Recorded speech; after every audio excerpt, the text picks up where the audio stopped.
പിതാവിനും പുത്രനും പരിശുദ്ധ റൂഹായിക്കും സ്തുതി. ആദിയിലെ പോലെ ഇപ്പോഴും എപ്പോഴും എന്നേക്കും ആമേൻ. ശോമിശിഹായ്ക്ക് സ്തുതിയായിരിക്കട്ടെ. പ്രിയ സ്നേഹമുള്ള തോമസ് കുഴുപ്പിലച്ച, ജോബി പൊന്നമരിക്കച്ച, പ്രിയ സഹോദരി സഹോദരന്മാരെ, നമ്മുടെ തിയോളജി പഠനത്തിന്റെ ഈ മാസത്തെ ഡിസംബർ മാസത്തെ ക്ലാസ് നമ്മൾ ആരംഭിക്കുകയാണ്. 2025 അവസാനത്തെ ക്ലാസ് ആണ്. ഇനി അടുത്ത ജനുവരിയിലാണല്ലോ നമ്മൾ കാണാൻ പോകുന്നത്, 26-ലാണ്. ഇന്ന് നമുക്ക് ക്ലാസ് എടുക്കുന്നത് വടവാതൂർ പൊണ്ടിഫിക്കൽ ഓറിയന്റൽ ഇൻസ്റ്റിറ്റ്യൂട്ടിന്റെ അഥവാ പൗരസ്ത്യ വിദ്യാപീഠത്തിന്റെ വൈസ് പ്രസിഡന്റും ചങ്ങനാശ്ശേരി അവതരൂപതാംഗവുമായ ഡോക്ടർ തോമസ് കുഴുപ്പിൽ അച്ഛനാണ്. അച്ഛൻ ചങ്ങനാശ്ശേരി അതിരൂപതാംഗമാണ്. റോമിലെ അഗസ്റ്റീനിയാനം എന്ന് പറഞ്ഞാല് സഭാപിതാക്കന്മാരെ കുറിച്ച് ആധികാരികമായി പഠിക്കുന്നതിന് കത്തോലിക്ക സഭയിലുള്ള ഏക സ്ഥാപനം അല്ലെങ്കിൽ എന്ന് പറയാം, അത് അഗസ്റ്റീനിയാനമാണ്. റോമിലെ അഗസ്റ്റീനിയാനം. അവിടെ വളരെ പ്രശംസനീയമായ വിധം പഠിച്ച് ഡോക്ടറേറ്റ് നേടി നാട്ടിൽ തിരിച്ചെത്തി കുന്നോത്തുള്ള ഗുഡ് ഷെപ്പേർഡ് മേജർ സെമിനാരിയില് 10ഓളം വർഷങ്ങൾ അധ്യാപകനായിരുന്നു. ആ സമയത്ത് തന്നെ വടവാതൂര് പഠിപ്പിക്കുന്നുണ്ടായിരുന്നു. മറ്റു പല തിയോളജി ഫാക്കൽറ്റികളിൽ വെച്ച് ക്ലാസ് എടുക്കുന്നുണ്ട്. പിന്നെ കഴിഞ്ഞ 10-15 വർഷമായിട്ട് വടവാതൂർ സെമിനാരിയിലും പൊണ്ടിഫിക്കൽ ഓറിയന്റൽ ഇൻസ്റ്റിറ്റ്യൂട്ടിലും സഭാപിതാക്കന്മാരെ പഠിപ്പിക്കുന്ന അധ്യാപകനായി തുടരുകയാണ്. പിന്നെ മറ്റു പല ഉത്തരവാദിത്തങ്ങളുണ്ട്. ഇപ്പോൾ 3 വർഷമായിട്ട് പൗരസ്ത്യ വിദ്യാപീഠത്തിന്റെ വൈസ് പ്രസിഡന്റുമാണ്. ഈ തിരക്കുകൾക്കൊക്കെ ഇടയിലും അച്ഛന് ധാരാളം ലേഖനങ്ങളും പുസ്തകമൊക്കെ എഴുതുന്നുണ്ട്. അതുപോലെ തന്നെ ഇങ്ങനെയുള്ള ക്ലാസ്സുകൾക്കും അച്ഛൻ ഏത് സമയത്തും, പ്രത്യേകിച്ച് അൽമായരുടെ പ്രസ്ഥാനങ്ങളോട് അച്ഛന് വലിയ ആഭിമുഖ്യമുണ്ട്. ഈ ക്ലാസ്സിന്റെ കാര്യം പറഞ്ഞപ്പോഴേ അച്ഛൻ സമ്മതിക്കുകയും വളരെ സന്തോഷത്തോടെ നോട്ട് തയ്യാറാക്കി തരികയും ചെയ്തിട്ടുണ്ട്. ഇന്ന് അച്ഛൻ നമ്മോട് സംസാരിക്കുന്നത് പൗരസ്ത്യ സഭാപിതാവായ മാർ അപ്രേമിന്റെ ദൈവശാസ്ത്ര വീക്ഷണത്തെ കുറിച്ചാണ്. അതിന്റെ സവിശേഷതകളാണ്. എപ്രകാരമാണ് കൂദാശ കേന്ദ്രീകൃതമായ ഒരു ദൈവശാസ്ത്രം അപ്രേം അൽപ്പാൻ രൂപീകരിച്ചിരിക്കുന്നത്, അല്ലെങ്കിൽ ഇമേജറീസിനെ അടിസ്ഥാനമാക്കിയ പ്രകാരമാണ് അസറ്റിക് ഐഡിയലിന്റെ പ്രാധാന്യം എന്താണ് തുടങ്ങിയ വിഷയങ്ങൾ. അതായത് അപ്രേം പിതാവിന്റെ നമ്മുടെ പ്രാർത്ഥനകളുടെ, പ്രത്യേകിച്ച് സഭയുടെ ഔദ്യോഗിക പ്രാർത്ഥനയായ യാമപ്രാർത്ഥനകളുടെ എല്ലാം അടിസ്ഥാനമായി നിൽക്കുന്നത് അപ്രേം പിതാവിന്റെ രചനകളാണെന്ന് നമുക്കറിയാം. അപ്പോൾ ആ രചനകളുടെ അടിസ്ഥാനമായിട്ടുള്ള ദൈവശാസ്ത്ര ചിന്താധാരകളാണ് തോമസ് അച്ഛൻ നമ്മളോട് പങ്കുവയ്ക്കേണ്ടത്. സ്നേഹപൂർവ്വം തോമസിനെ ഈ കൂട്ടായ്മയിലേക്ക് സ്വാഗതം ചെയ്യും. എല്ലാവർക്കും നല്ല സമയം ആശംസിച്ചുകൊണ്ട് പതിവ് പോലെ തന്നെ നമുക്ക് 1.5 മണിക്കൂറാണ് ക്ലാസ്. അവസാനത്തെ അരമണിക്കൂർ ചോദ്യോത്തര വേളയുമായി. നല്ല സമയം ആശംസിക്കാം. Thank you Thomas. Thank you Andrews അച്ഛാ. ഞാൻ പറയുന്നത് ക്ലിയർ ആണല്ലോ അല്ലേ? അതെ അതെ. എന്റെ വിഷയം അച്ഛൻ ഇപ്പോൾ പറഞ്ഞതുപോലെ മാർ അപ്രേമിന്റെ ദൈവശാസ്ത്രത്തിന്റെ കാലിക പ്രസക്തിയാണ്. സുറിയാനി സഭയുടെ തനതായ ദൈവശാസ്ത്രം അത് നമ്മൾ കണ്ടെത്തുന്നത് ഈ 4-ാം നൂറ്റാണ്ടിൽ ജീവിച്ച മാർ അപ്രേമിലാണ്. സുറിയാനി സഭയുടെ തനതാത്മകത നമ്മൾ മുഖ്യമായും കാണുന്നത്, ദൈവശാസ്ത്ര തനതാത്മകത നമ്മൾ മുഖ്യമായും കാണുന്നത് ഈ അപ്രേമിൽ തന്നെയാണ്. അപ്രേം മൽപ്പാൻ 4-ാം നൂറ്റാണ്ടിൽ ജീവിച്ചു. അപ്രേമിന്റെ കാലത്ത് ഗ്രീക്ക് സഭയിലും പല പ്രമുഖരായ പിതാക്കന്മാർ ജീവിച്ചിരുന്നു. നിങ്ങൾക്കറിയാം, അത്തനേഷ്യസ്, 3 കപ്പഡോച്യൻ പിതാക്കന്മാർ, അവരെല്ലാം മാർ അപ്രേമിന്റെ സമകാലികരാണ്. അതുപോലെ പാശ്ചാത്യ സഭയിലെ അംബ്രോസ്, ജെറോം, അങ്ങനെ പല ആളുകളുണ്ട്. പക്ഷെ അപ്രേമിന്റെ ദൈവശാസ്ത്രത്തിന് മറ്റു ദൈവശാസ്ത്രങ്ങളിൽ നിന്നും വ്യത്യസ്തമായി പല പ്രത്യേകതകളും നമ്മൾ കണ്ടെത്തുന്നുണ്ട്.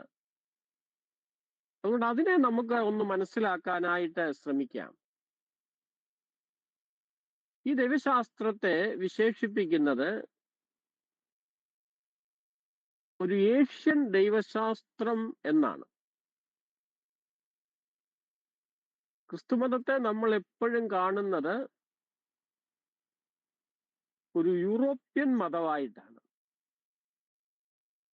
എന്നാൽ ഒരു ഏഷ്യൻ ദൈവശാസ്ത്രം അത് നമുക്കിന്നും മാർ അപ്രേമിൽ കണ്ടെത്താനായിട്ട് സാധിക്കും. ഈ ദൈവശാസ്ത്രത്തെ കുറിച്ച് പറയുമ്പോൾ മറ്റ് പല കാര്യങ്ങളും ഉണ്ട്, പ്രത്യേകതകളും ഉണ്ട്. ഒന്ന്, ഇത് സെമിറ്റിക് സാംസ്കാരിക പശ്ചാത്തലത്തിൽ, യഹൂദ സാംസ്കാരിക പശ്ചാത്തലത്തിൽ യഹൂദ ചിന്തകളെ അടിസ്ഥാനമാക്കി വളർത്തി എടുത്തിട്ടുള്ള ഒരു ദൈവശാസ്ത്രമാണ്.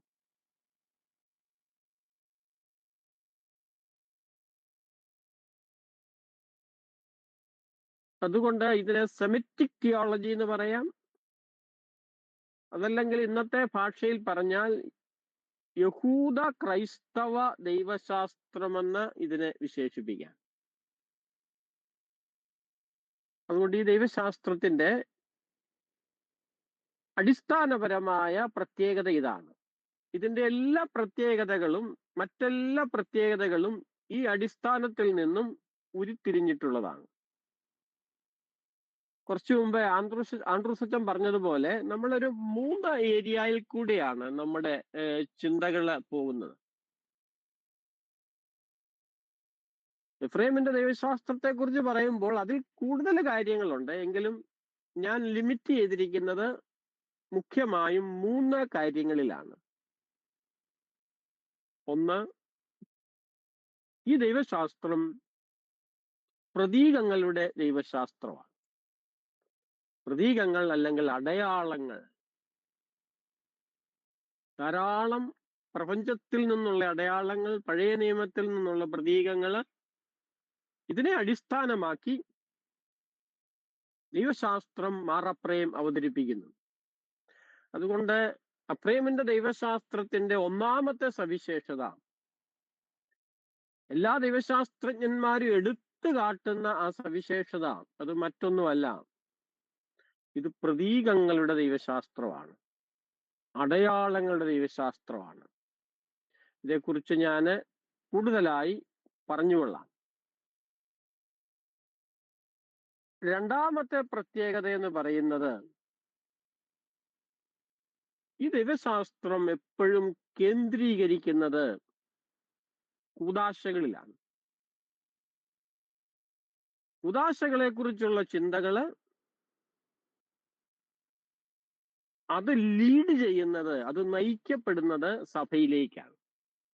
അതുകൊണ്ട് സഭയും കൂദാശകളും മാർ അപ്രേമിന്റെ ദൈവശാസ്ത്രത്തിന്റെ തനതാത്മകത എടുത്തു കാണിക്കുന്നു.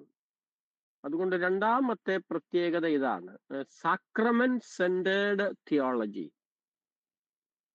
മറ്റൊരു വാക്കിൽ പറഞ്ഞാൽ സഭ എന്നുള്ളത് അത് അനന്യമായിരിക്കുന്നത് കൂദാശകൾ ഉള്ളത് കൊണ്ടാണ്. വിശുദ്ധ മാമോദീസായും വിശുദ്ധ കുർബാനയും ഇനിയും കൂദാശകളിൽ സജീവമായിരിക്കുന്നത് പരിശുദ്ധാരൂപിയാണ്. അങ്ങനെ ഈ 3 ചിന്തകളെ പരസ്പര ബന്ധിതമായി മാർ അപ്രേം അവതരിപ്പിക്കുന്നു.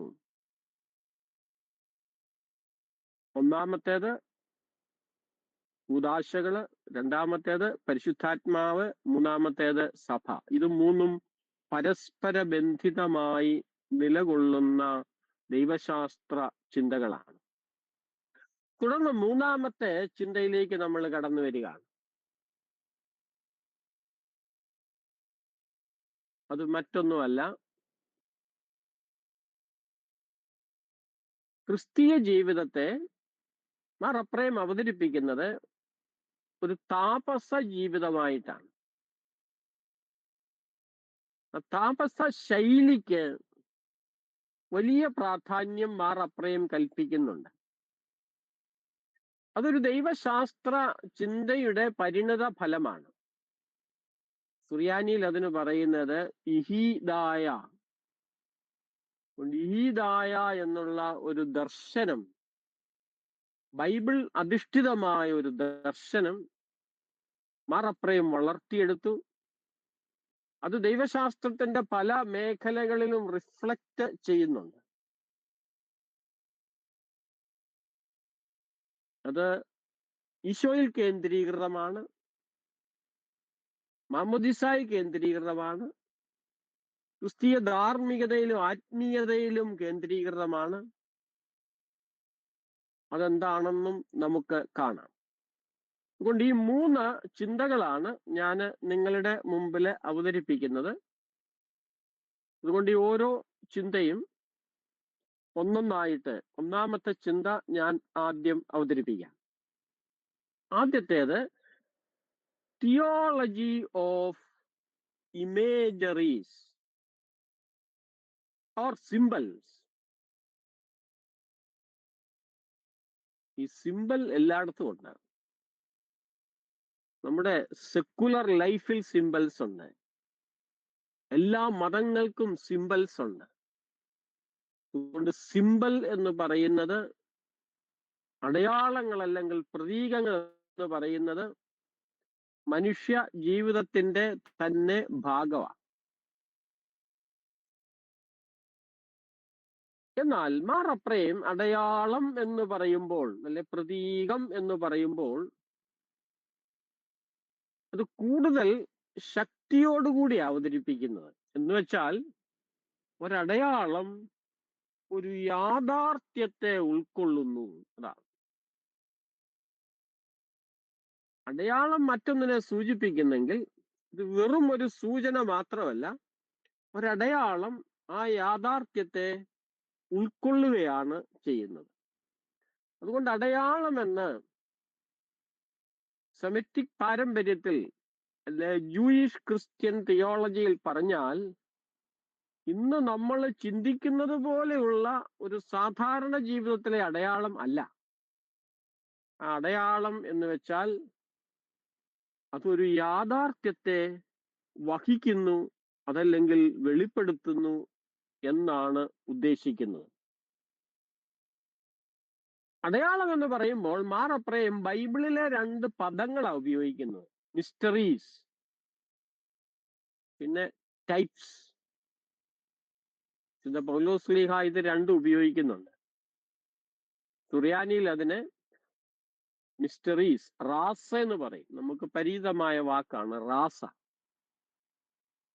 റാസ എന്ന് അതാ പ്ലൂറലിൽ പറഞ്ഞാൽ അത് വിശുദ്ധ കുർബാനയാണ്, അല്ലെ കൂദാശകളാണ്. അതുകൊണ്ട് മിസ്റ്ററീസ്, രഹസ്യങ്ങൾ. രഹസ്യം എന്ന വാക്കിന് അതുതന്നെ സൂചിപ്പിക്കുന്ന ഹിഡൻ നേച്ചർ. അതാണ്,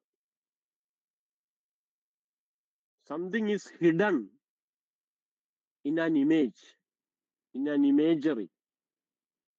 പിന്നെയുള്ളത് ടൈപ്പോളജി. പൗലോസ് ശ്ലീഹ പറയുന്ന ടൈപ്പോളജി, പഴയ നിയമവുമായി ബന്ധപ്പെട്ടാണ് ഈ ടൈപ്പോളജി ഉപയോഗിക്കുന്നത്. ഈശോ എന്നുള്ള ആള് ഉദാഹരണമായിട്ട് 2ാമത്തെ ആദമാണ്. ഈശോ 2ാമത്തെ പെസഹ കുഞ്ഞാടാണ്. 1ാമത്തെ പെസഹ, 2ാമത്തെ പെസഹ. 1ാമത്തെ ആദം, 2ാമത്തെ ആദം. അങ്ങനെ പരസ്പര ബന്ധിതമായി ഉപയോഗിക്കുന്നു. മാർ അപ്രയം പറയും, നമ്മൾ അത്ഭുതത്തോടുകൂടി ഇതിനെ നോക്കിക്കാണണം.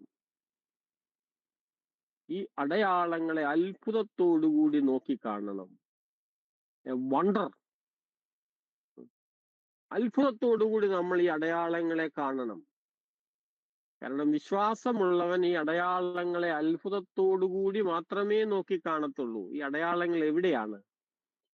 അടയാളങ്ങള് 2 തലങ്ങളിലാവുള്ളത്. അടയാളങ്ങൾ എപ്പോഴും 2 ഏരിയാസ് ആണ്, 2 ഫേസുകളാണ് അടയാളങ്ങൾക്കുള്ളത്. ഒന്ന്, ഈ കാണുന്ന പ്രപഞ്ചം മുഴുവനും, നേച്ചർ. രണ്ടാമത്തേത് സ്ക്രിപ്ചർ. സ്ക്രിപ്ചർ എന്ന് വെച്ചാൽ പഴയ നിയമം, അതാണ് ഉദ്ദേശിക്കുന്നത്.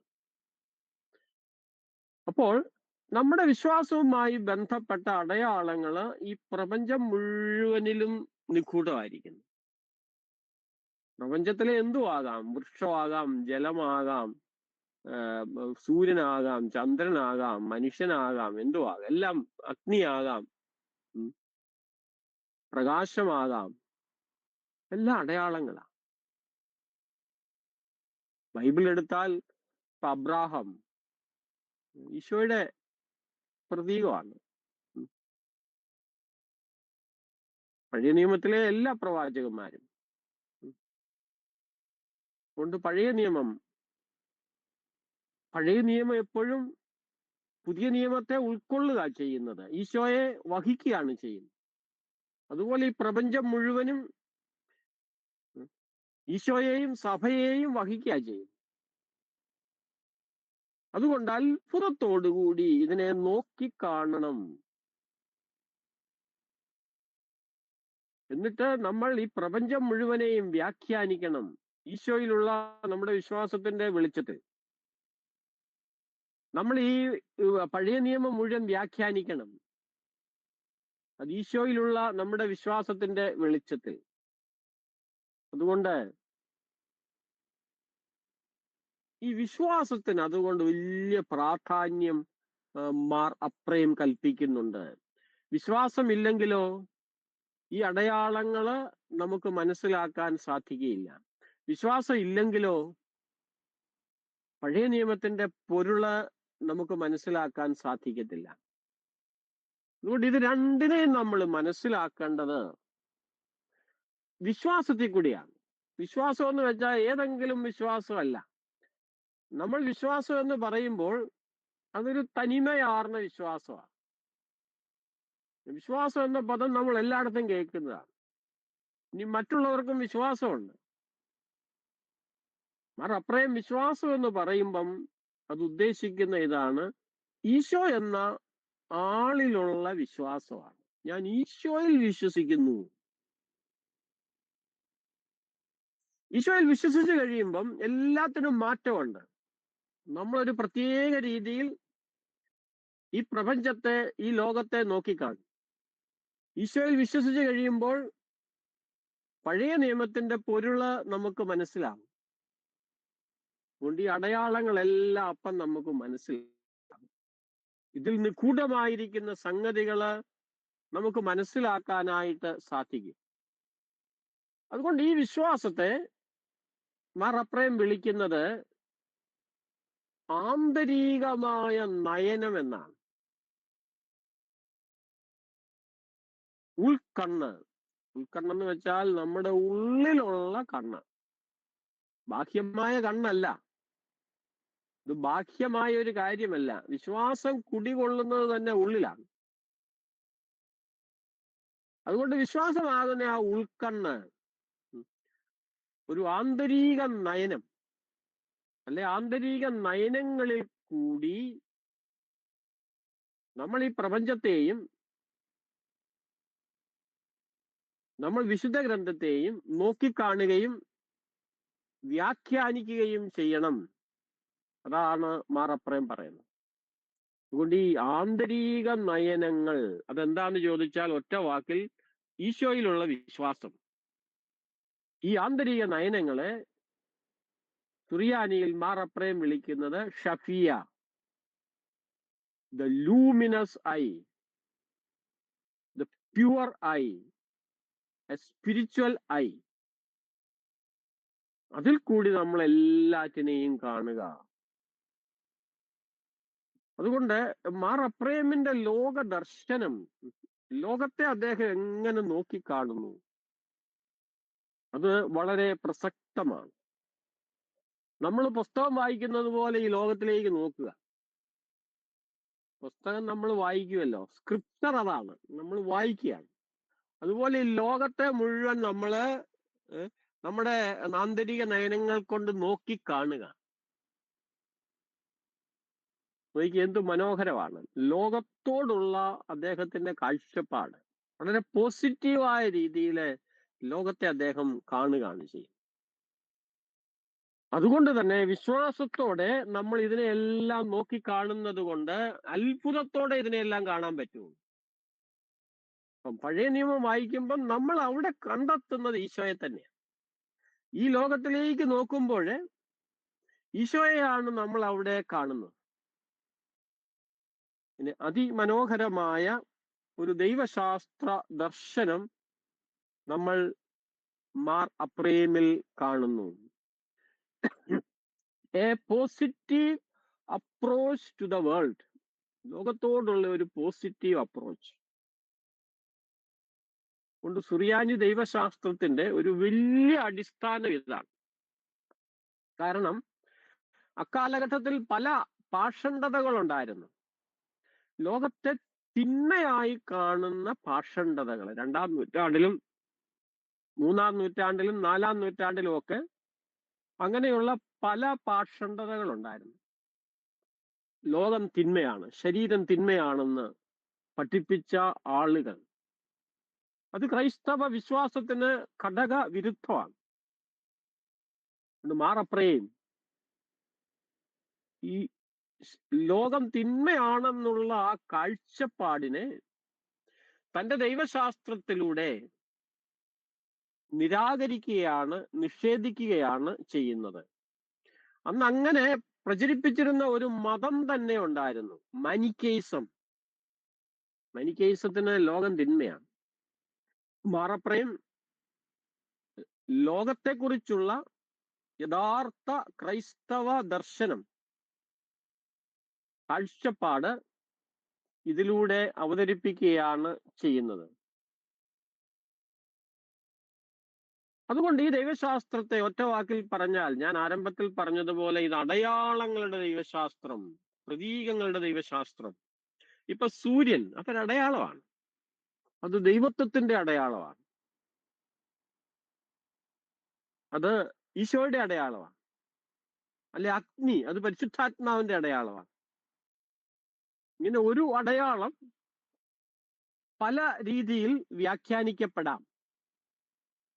അതുകൊണ്ട് എല്ലാറ്റിനകത്തും ഒരർത്ഥമുണ്ട്. ഈ ലോകം തന്നെ നമുക്ക് പ്രസക്തമാണ്. ലോകം ഒത്തിരി കാര്യങ്ങൾ നമ്മളെ പഠിപ്പിക്കുന്നു. ലോകത്തെ നോക്കി വിശ്വാസം ആഴപ്പെടുത്താൻ, വിശ്വാസത്തിന്റെ രഹസ്യങ്ങളെ വിശദീകരിക്കാൻ നമുക്ക് സാധിക്കും. അതാണ് മാർ അപ്രേമിന്റെ ദൈവശാസ്ത്രത്തിന്റെ അടിസ്ഥാനപരമായ പ്രത്യേകത. അതുകൊണ്ട് ഈ ദൈവശാസ്ത്രം എല്ലാ ജനങ്ങൾക്കും മനസ്സിലാകുന്നതാണ്. പുരാതന മതങ്ങളെല്ലാം അങ്ങനെ തന്നെയാണ്. ഈ പ്രപഞ്ചത്തിന് പ്രാധാന്യം കൊടുത്തിരുന്നു, പ്രപഞ്ചത്തിൽ കൂടി ദൈവത്തെ അറിഞ്ഞിരുന്നു. അതുകൊണ്ട് ഈ ദൈവശാസ്ത്രം എല്ലാ മനുഷ്യ വിഭാഗങ്ങൾക്കും, മനുഷ്യകുലം മുഴുവനും എളുപ്പത്തിൽ മനസ്സിലാക്കാൻ സാധിക്കുന്ന ഒരു വീക്ഷണമാണ്. It is relevant in all cultures. എല്ലാ സംസ്കാരത്തിലും ഈ ദൈവശാസ്ത്രം ഇഴുകി ചേരുന്നുണ്ട്. ഈ ദൈവശാസ്ത്രം, അടയാളങ്ങളുടെ ഈ ദൈവശാസ്ത്രം, പ്രതീകങ്ങളുടെ ഈ ദൈവശാസ്ത്രം ഒരുപാട് കാര്യങ്ങൾ നമ്മളെ പഠിപ്പിക്കുന്നു. അതിലൊന്ന്, ഈ പ്രപഞ്ചം നന്മയാണെന്നും ദൈവത്തെ ഈ പ്രപഞ്ചം വെളിപ്പെടുത്തുന്നെന്നും നമുക്ക് മനസ്സിലാക്കി തരുന്നു. എന്നാൽ അത് മാത്രമല്ല, ഇതിന് പിന്നിൽ മറ്റൊരു വലിയ കാര്യം കൂടിയുണ്ട്. വളരെ ഉന്നതമായ ഒരു ദൈവശാസ്ത്രത്തെ, മറ്റൊരു ചിന്തയെ ഇത് അവതരിപ്പിക്കുന്നു. God is creator. എനിക്ക് തോന്നുന്നത് ഈ പല പ്രശ്നങ്ങളും പാഷണ്ഡതകളും ഉടലെടുക്കുന്നത് ഈ ചിന്തയുടെ അഭാവം കൊണ്ടാണ്. God is creator. മനുഷ്യൻ സൃഷ്ടാവിനെ മറന്ന് സൃഷ്ടവസ്തുക്കളിൽ ദൈവത്തിലേക്ക് ശ്രദ്ധ തിരിക്കുന്നതാണ് പോളിതെയിസം. പല ദൈവങ്ങളെ ആരാധിക്കുന്നു. തിന്മകളെല്ലാം അതിൽ നിന്നാണ് വരുന്നത്. സൃഷ്ടി ദൈവമാകുമ്പോൾ അത് പാഷണ്ഡതയിലേക്ക് നയിക്കും, പല തിന്മകളിലേക്കും മനുഷ്യനെ നയിക്കും. അതുകൊണ്ട് ഈ ദൈവശാസ്ത്രം നമ്മളെ പഠിപ്പിക്കുന്ന ഒരു ഉന്നതമായ ദർശനമുണ്ട്. ദൈവം എല്ലാറ്റിന്റെ അതിനാഥനാണ്, അവൻ എല്ലാറ്റിനെയും സൃഷ്ടിച്ചു. അതുകൊണ്ട് ക്രിസ്ത്യൻ കാഴ്ചപ്പാടെന്ന് പറയുന്ന ഇതാണ്, ദൈവശാസ്ത്ര കാഴ്ചപ്പാട്. ദൈവം സൃഷ്ടാവാണ്. ആ സർവശക്തനായ ദൈവം, എല്ലാറ്റിലും ഉപരിയായിരിക്കുന്ന ആ ദൈവം, താത്വികമായി പറഞ്ഞാൽ ഈ സത്യം എന്ന് പറയുന്ന അത് ദൈവം തന്നെയാണ്. ആ ദൈവത്തെ നമ്മൾ അറിയുന്നത് ഈ സൃഷ്ടപ്രപഞ്ചത്തിൽ നിന്നാണ്. എന്നിട്ട് ആ ദൈവം ആദ്യം മനുഷ്യനോട് സംസാരിച്ചിരിക്കുന്നത് ഈ സൃഷ്ടിക്കുഴി തന്നെയാണ്. അവന്റെ മഹത്വം, സൃഷ്ടാവിന്റെ മഹത്വം വെളിവാക്കപ്പെട്ടിരിക്കുന്നത് ഈ സൃഷ്ടിയിൽ കൂടിയാണ്. അങ്ങനെ എപ്പോഴും സൃഷ്ടി അല്ല ദൈവം, ദൈവം സൃഷ്ടാവാണ്. ആ യാഥാർത്ഥ്യം വളരെ ശക്തമായിട്ട് മാർ അപ്രയം അവതരിപ്പിക്കുന്നുണ്ട്. കാരണം അന്ന് നിലവിലിരുന്ന ചില പേർഷ്യൻ മതങ്ങൾ, സൊറോഅസ്ട്രിയനിസം, അവർ അഗ്നിയെ ആരാധിച്ചവരാണ്. അപ്പൊ മാർ അപ്രയം പറയും അഗ്നി അതിൽ തന്നെ ദൈവമല്ല. പക്ഷെ അഗ്നി ഒരു അടയാളമാണ്. നമ്മൾ പഴയ നിയമത്തിൽ തന്നെ കാണുന്നുണ്ടല്ലോ, മോശയ്ക്ക് ആ ദൈവത്തെ അറിയുന്നത് അഗ്നി കൂടെയാണ്, ആ ദർശനം ഉണ്ടാകുന്നത്. അതുകൊണ്ട് മാർ അപ്രയം ഇത് തമ്മിലുള്ള വ്യത്യാസം എടുത്ത് എപ്പോഴും കാണിക്കുന്നുണ്ട്. സൃഷ്ടി ഒരിക്കലും അതിൽ തന്നെ ദൈവമല്ല, പക്ഷെ സൃഷ്ടാവിന്റെ മഹത്വം സൃഷ്ടിയിലൂടെ വെളിപ്പെടുന്നുണ്ട്. അതുകൊണ്ട് സൃഷ്ടിയിൽ സൃഷ്ടിയെ ദൈവമായി കാണുന്നത് അത് പാഷണ്ഡതയാണ്. അതുകൊണ്ട് പേഗനിസം, പോളിതെയിസം എന്നൊക്കെ പറയുന്നത് സൃഷ്ടിയിൽ നമ്മൾ ഫോക്കസ് കൊടുക്കുമ്പോഴാണ്. അതേസമയം സൃഷ്ടിയുടെ മനോഹാരിതയും സൃഷ്ടിയിലൂടെ ദൈവം നടത്തുന്ന വെളിപ്പെടുത്തലും അതെല്ലാം അതിമനോഹരമായി മാർ അപ്രയം അവതരിപ്പിക്കുന്നുണ്ട്. ഈ ഒന്നാമത്തെ പോയിന്റ് നമ്മളെ പതുക്കെ കൺക്ലൂഡ് ചെയ്യാണ്.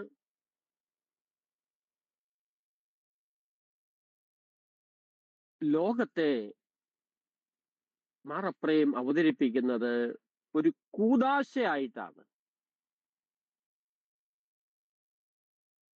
കൂദാശ മറ്റൊന്നിനെ വഹിക്കുകയാണ്, അല്ലെ ഒരു അടയാളം വേറെ ഒരു യാഥാർത്ഥ്യത്തെ ഉൾക്കൊള്ളുക. ഈശോയുടെ തിരുശരീരവും തിരുരക്തവും അപ്പവും വീഞ്ഞും അത് ഈശോയെ ഉൾക്കൊള്ളുക ചെയ്യും. മാമോദീസ ജലം അത് പരിശുദ്ധാത്മാവ് ഇറങ്ങിയതാണ്,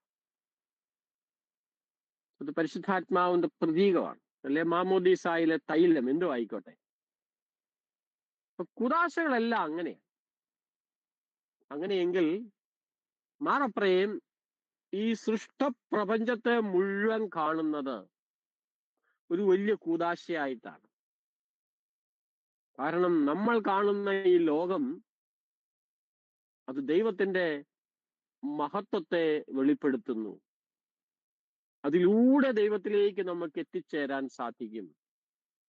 ആ രീതിയിൽ ലോകം മുഴുവനെയും, സൃഷ്ടപ്രപഞ്ചം മുഴുവനെയും ഒരു കൂദാശയായിട്ടാണ് മാർ അപ്രയം കാണുന്നത്.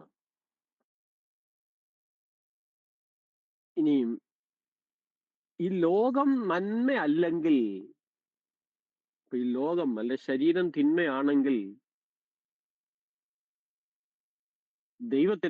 ദൈവപുത്രന് മനുഷ്യനാകാൻ പറ്റിയല്ല.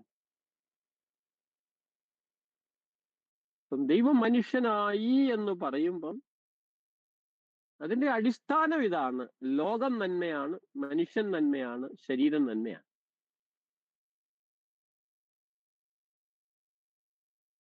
അതുകൊണ്ട് ലോകത്തിന്റെ നന്മയെ നമ്മൾ അംഗീകരിച്ചാലേ മനുഷ്യാവതാരം എന്നുള്ള രഹസ്യം നമുക്ക് മനസ്സിലാകത്തുള്ളൂ. ഇനി അതിന്റെ തുടർച്ചയായി കൂദാശകൾ സഭയിൽ നിലകൊള്ളുന്നു.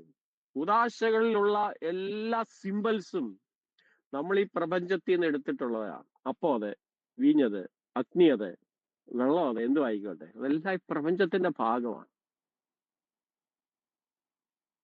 അങ്ങനെ എഫ്രേമിന്റെ ദൈവശാസ്ത്രം അത് ദൈവപുത്രന്റെ മനുഷ്യാവതാരത്തിലേക്കും തുടർന്ന് കൂദാശകളുടെ പ്രാധാന്യത്തിലേക്കും വിരൽ ചൂണ്ടുന്നത് ആണ്. ഈ ഒന്നാമത്തെ പോയിന്റിനെ അടിസ്ഥാനമാക്കി നമുക്ക് രണ്ടാമത്തെ നമ്മുടെ ചിന്തയിലേക്ക് വരാം. സാക്രമെന്റ്സ്, കുദാശകൾ. എനിക്ക് പലപ്പോഴും ഒരു കുദാശകൾ അതിന്റെ ആ യാഥാർത്ഥ്യം എനിക്ക് എപ്പോഴും അതിനെ ഒന്ന് റിയലൈസ് ചെയ്യാൻ എനിക്ക് സാധിക്കുന്നത് എപ്പോഴും ഈ സുറിയാനി ദൈവശാസ്ത്രത്തിന്റെ ആ അനന്യത കൊണ്ടാണ്. കാരണം എഫ്രേമിന്റെ തിയോളജി തന്നെ കുദാശകളിലേക്കാണ് അത് നയിക്കപ്പെടുന്നത്.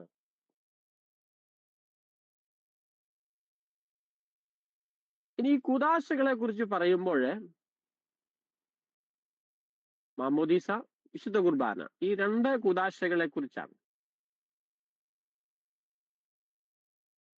ആ കുദാശകളില് നിറഞ്ഞിരിക്കുന്നത്, കുദാശകളിലെല്ലാം ഒരു ദൈവീകത നിറഞ്ഞ് ഇരിപ്പുണ്ടല്ലോ.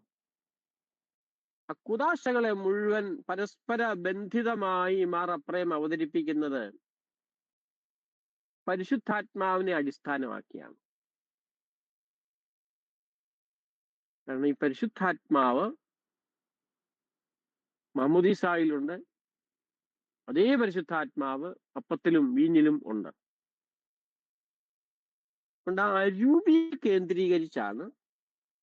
കാരണം എല്ലാ കുദാശകളും ഒരു ദൈവീകതയെയാണല്ലോ സംവഹിക്കുന്നത്. അതുകൊണ്ട് എപ്പോഴും മാർ എഫ്രേം കുദാശകളെ കുറിച്ച് പറയുമ്പോൾ അവിടെ എടുത്തു കാണിക്കുന്നത് പരിശുദ്ധാരൂപിയുടെ സാന്നിധ്യമാണ്. മാമോദീസായിലും വിശുദ്ധ കുർബാനയിലും എല്ലാ കുദാശകളിലും അരൂപിയുണ്ട്, പരിശുദ്ധാത്മാവ്. നമ്മൾ പലപ്പോഴും പരിശുദ്ധാത്മാവിനെ ഇന്ന് അവതരിപ്പിക്കുന്നത്, പ്രത്യേകിച്ച് പെന്തക്കോസ്റ്റൽ സെക്റ്റുകൾ അവതരിപ്പിക്കുന്നത്, ഈ സഭയിൽ നിന്നും കുദാശകളിൽ നിന്നും അടർത്തി മാറ്റി മറ്റൊന്നായിട്ടാണ്. പരിശുദ്ധാത്മാവിനെ അവതരിപ്പിക്കേണ്ടത് മാമോദീസായോടും വിശുദ്ധ കുർബാനയോടും ബന്ധപ്പെടുത്തിയ. ഇതിൽ നിന്നും മാറ്റുമ്പം സഭയെന്ന് മാറ്റുക. ഒറ്റപ്പെട്ട് വേറൊന്നായിട്ട് അവതരിപ്പിക്കേണ്ട ഒന്നല്ല പരിശുദ്ധാരൂപിയുടെ സാന്നിധ്യം.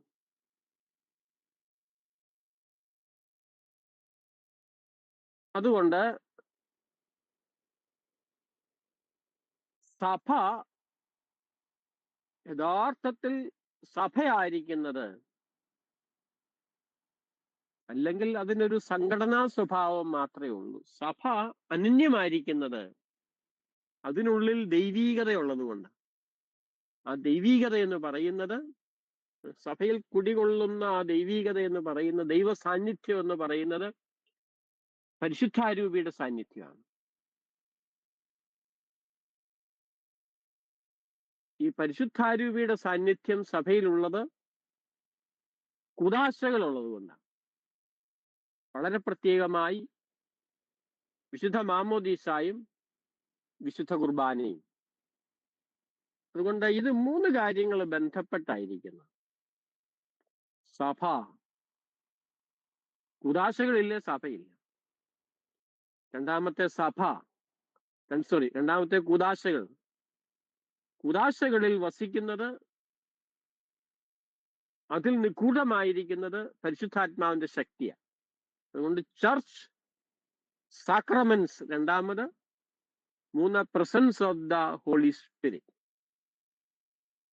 അതുകൊണ്ട് ഇതെന്നും സഭയിൽ നടക്കേണ്ട കാര്യമാണ്. കുദാശകളും അതിലൂടെ നമുക്ക് ലഭിച്ചുകൊണ്ടിരിക്കുന്ന പരിശുദ്ധാത്മ അഭിഷേകവും അത് നിരന്തരം വിശ്വാസികൾക്ക് ലഭിച്ചുകൊണ്ടിരിക്കണം. എന്ന് വെച്ചാൽ നമ്മൾ അപ്പസ്തോല പ്രവർത്തനങ്ങളെ വായിക്കുന്നുണ്ടല്ലോ, രൂപി ഇറങ്ങി വന്നു. അതാണ് പെന്റക്കോസ്റ്റ്. ഈ പെന്റക്കോസ്റ്റൽ എക്സ്പീരിയൻസ് എന്ന് പറയുന്നത് പരിശുദ്ധാരൂപിയുടെ നിരന്തരമായ ഇറങ്ങിവരവാണ്.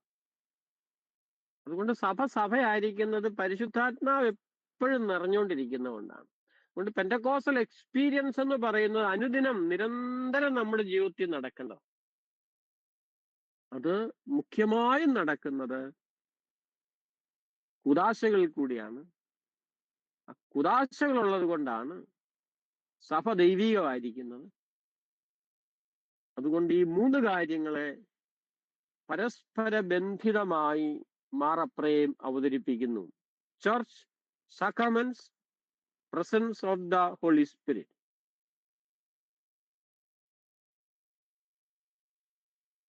ഇനിയും ആദ്യത്തേത് മാമോദീസ എന്ന കുദാശയാണ്, baptism. What is the after effect of the descending of the Holy Spirit? Sanctification, വിശുദ്ധീകരണമാണ്. പരിശുദ്ധാത്മാവിന്റെ പ്രവർത്തന ഫലം എന്ന് പറയുന്നത് നമ്മൾ വിശുദ്ധീകരിക്കുക. അതുകൊണ്ടാണ് റൂഹാദ് കുദിശ എന്ന് നമ്മൾ പറയുന്നത്. സ്പിരിറ്റ് ഓഫ് ഹോളിനെസ്, അല്ലാണ്ട് ഹോളി മേരി എന്ന് പറയുന്ന പോലല്ല. പരിശുദ്ധാത്മാവിന്റെ പ്രവർത്തനമാണ് വിശുദ്ധീകരണം.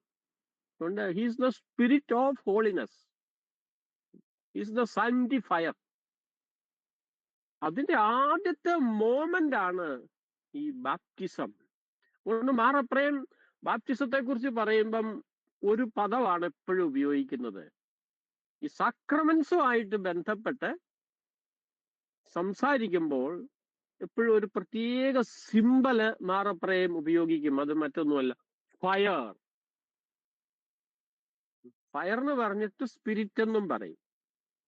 Because the Holy Spirit is active in the sacrament of baptism as fire.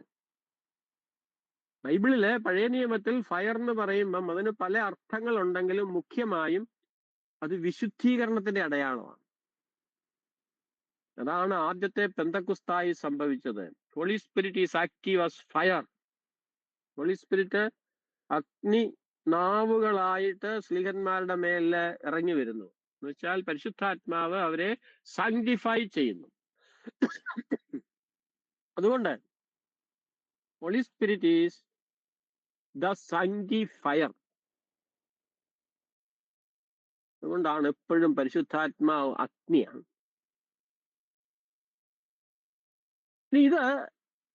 ഇതിന്റെ ഒരു തുടർച്ചയാണ് മാറപ്രേമിനെ സംബന്ധിച്ച് വിശുദ്ധ കുർബാന. വളരെ ശക്തമായിട്ട് മാറപ്രേം പറയുന്ന ഒരു വാക്കുണ്ട്. പരിശുദ്ധ കുർബാനയിൽ നമ്മൾ അഗ്നി ഭക്ഷിക്കുന്നു എന്നാണ്.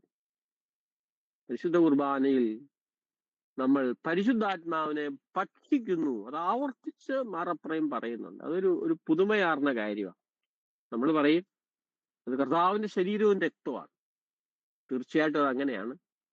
അതിന്റെ അടുത്ത പടിയായിട്ട് മാറപ്രേം ഇങ്ങനെ ഒരു കാര്യം കൂടി കൂട്ടിച്ചേർക്കുന്നുണ്ട്. മാമോദീസായിൽ നമുക്ക് പരിശുദ്ധാത്മാവിനെ ലഭിച്ചു. ഇതിന്റെ തുടർച്ചയായി പരിശുദ്ധാത്മ അഭിഷേകം നമുക്ക് ലഭിച്ചുകൊണ്ടിരിക്കുകയാണ്. അത് വിശുദ്ധ കുർബാനയെ കൂടിയാണ്. വിശുദ്ധ കുർബാനയിൽ നമ്മൾ പരിശുദ്ധാത്മാവാകുന്ന അഗ്നിയെ ഭക്ഷിക്കുന്നു. അത് യെശയ്യായുടെ പുസ്തകം 6:6 നിങ്ങൾക്ക് പരിചയം ഉണ്ടായിരിക്കാം. യെശയ്യായുടെ പുസ്തകത്തില് 6-ാമത്തെ അധ്യായം, യെശയ്യായിക്കുണ്ടാകുന്ന ദർശനം, അതിൽ 6-ാമത്തെ വാക്യത്തിൽ ഇങ്ങനെയാണ്: കോൾ ഓഫ് ഫയർ. അവിടെ പരിശുദ്ധാത്മാവെന്ന് പറയുന്നില്ല, കോൾ ഓഫ് ഫയർ, തീക്കട്ട. ആ തീക്കട്ട സെറാഫുകളിൽ ഒന്ന് കൊടിലുകൊണ്ടെടുത്ത് യെശയ്യായുടെ നാവിൽ വെച്ച് വിശുദ്ധീകരിച്ചു. അത് ബലിപീഠത്തിൽ നിന്നാണ് എടുത്തിരിക്കുന്നത്. ബലിപീഠം ബലി നടക്കുന്ന സ്ഥലമാണ്. ഒരു പുതിയ ബലിയെക്കുറിച്ചുള്ള ദർശനങ്ങളാണ് യെശയ്യായുടെ പുസ്തകം 6-ാമത്തെ അധ്യായത്തിൽ കാണുന്നത്. അവിടെ പറയുന്ന കോൾ ഓഫ് ഫയർ. പ്രിയപ്പെട്ടവരെ, നമ്മുടെ കുർബാനയിലൊക്കെ ഉണ്ട്. നമ്മുടെ സഹോദരങ്ങളായ യാക്കോബായ ഓർത്തഡോക്സ് സഭകളുടെ അല്ലെ മലങ്കര സഭയുടെ ഒക്കെ കുർബാനക്രമത്തിൽ അത് എടുത്തു പറയുന്നുണ്ട്. ഈ കുർബാന കൊടുക്കുന്നത് തന്നെ യെശയ്യാ 6:6 ആ പദം ഉപയോഗിച്ച തീക്കട്ട എന്ന് പറഞ്ഞ. നിങ്ങൾ ശ്രദ്ധിച്ചിട്ടുണ്ടോ എന്നറിയത്തില്ല. നിങ്ങൾ മലങ്കര കുർബാന കൂടിയിട്ടുണ്ടെങ്കിൽ, ഇവിടെ കുർബാന സ്വീകരിച്ചിട്ടുണ്ടെങ്കിൽ നിങ്ങൾക്കറിയാം, തീക്കട്ട എന്ന് പറയും. ആ തീക്കട്ട, യെശയ്യാ 6:6 തീക്കട്ട വിശുദ്ധ കുർബാനയുടെ പ്രതീകമാണ്.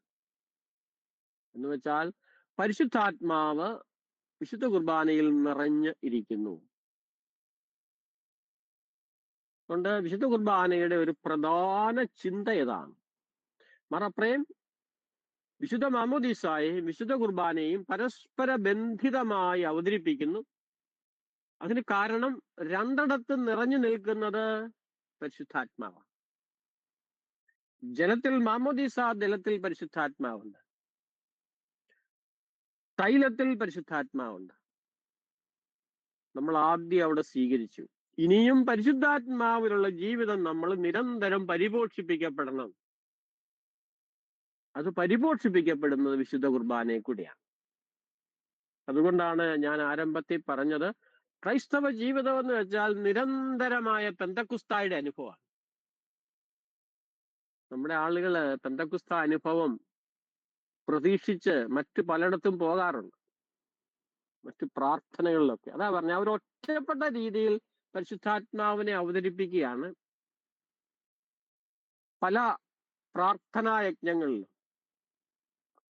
പരിശുദ്ധാത്മാവിനെ നമ്മൾ ആദ്യം സ്വീകരിച്ചത് മാമോദീസായിലും, നിരന്തരം പരിശുദ്ധാത്മ അഭിഷേകം നമ്മുടെ ജീവിതത്തിൽ നടക്കുന്നത് വിശുദ്ധ കുർബാനയിലുമാണ്. അതുകൊണ്ട് ക്രൈസ്തവ ജീവിതം നിരന്തര പെന്തക്കുസ്തായുടെ അനുഭവമാണ്. അതാണ് മാർ അപ്രേമിന്റെ ചിന്ത. വിശുദ്ധ കുർബാനയായി ബന്ധപ്പെട്ട് മാർ അപ്രേം പറയുന്ന മറ്റൊരു കാര്യം കൂടിയുണ്ട്.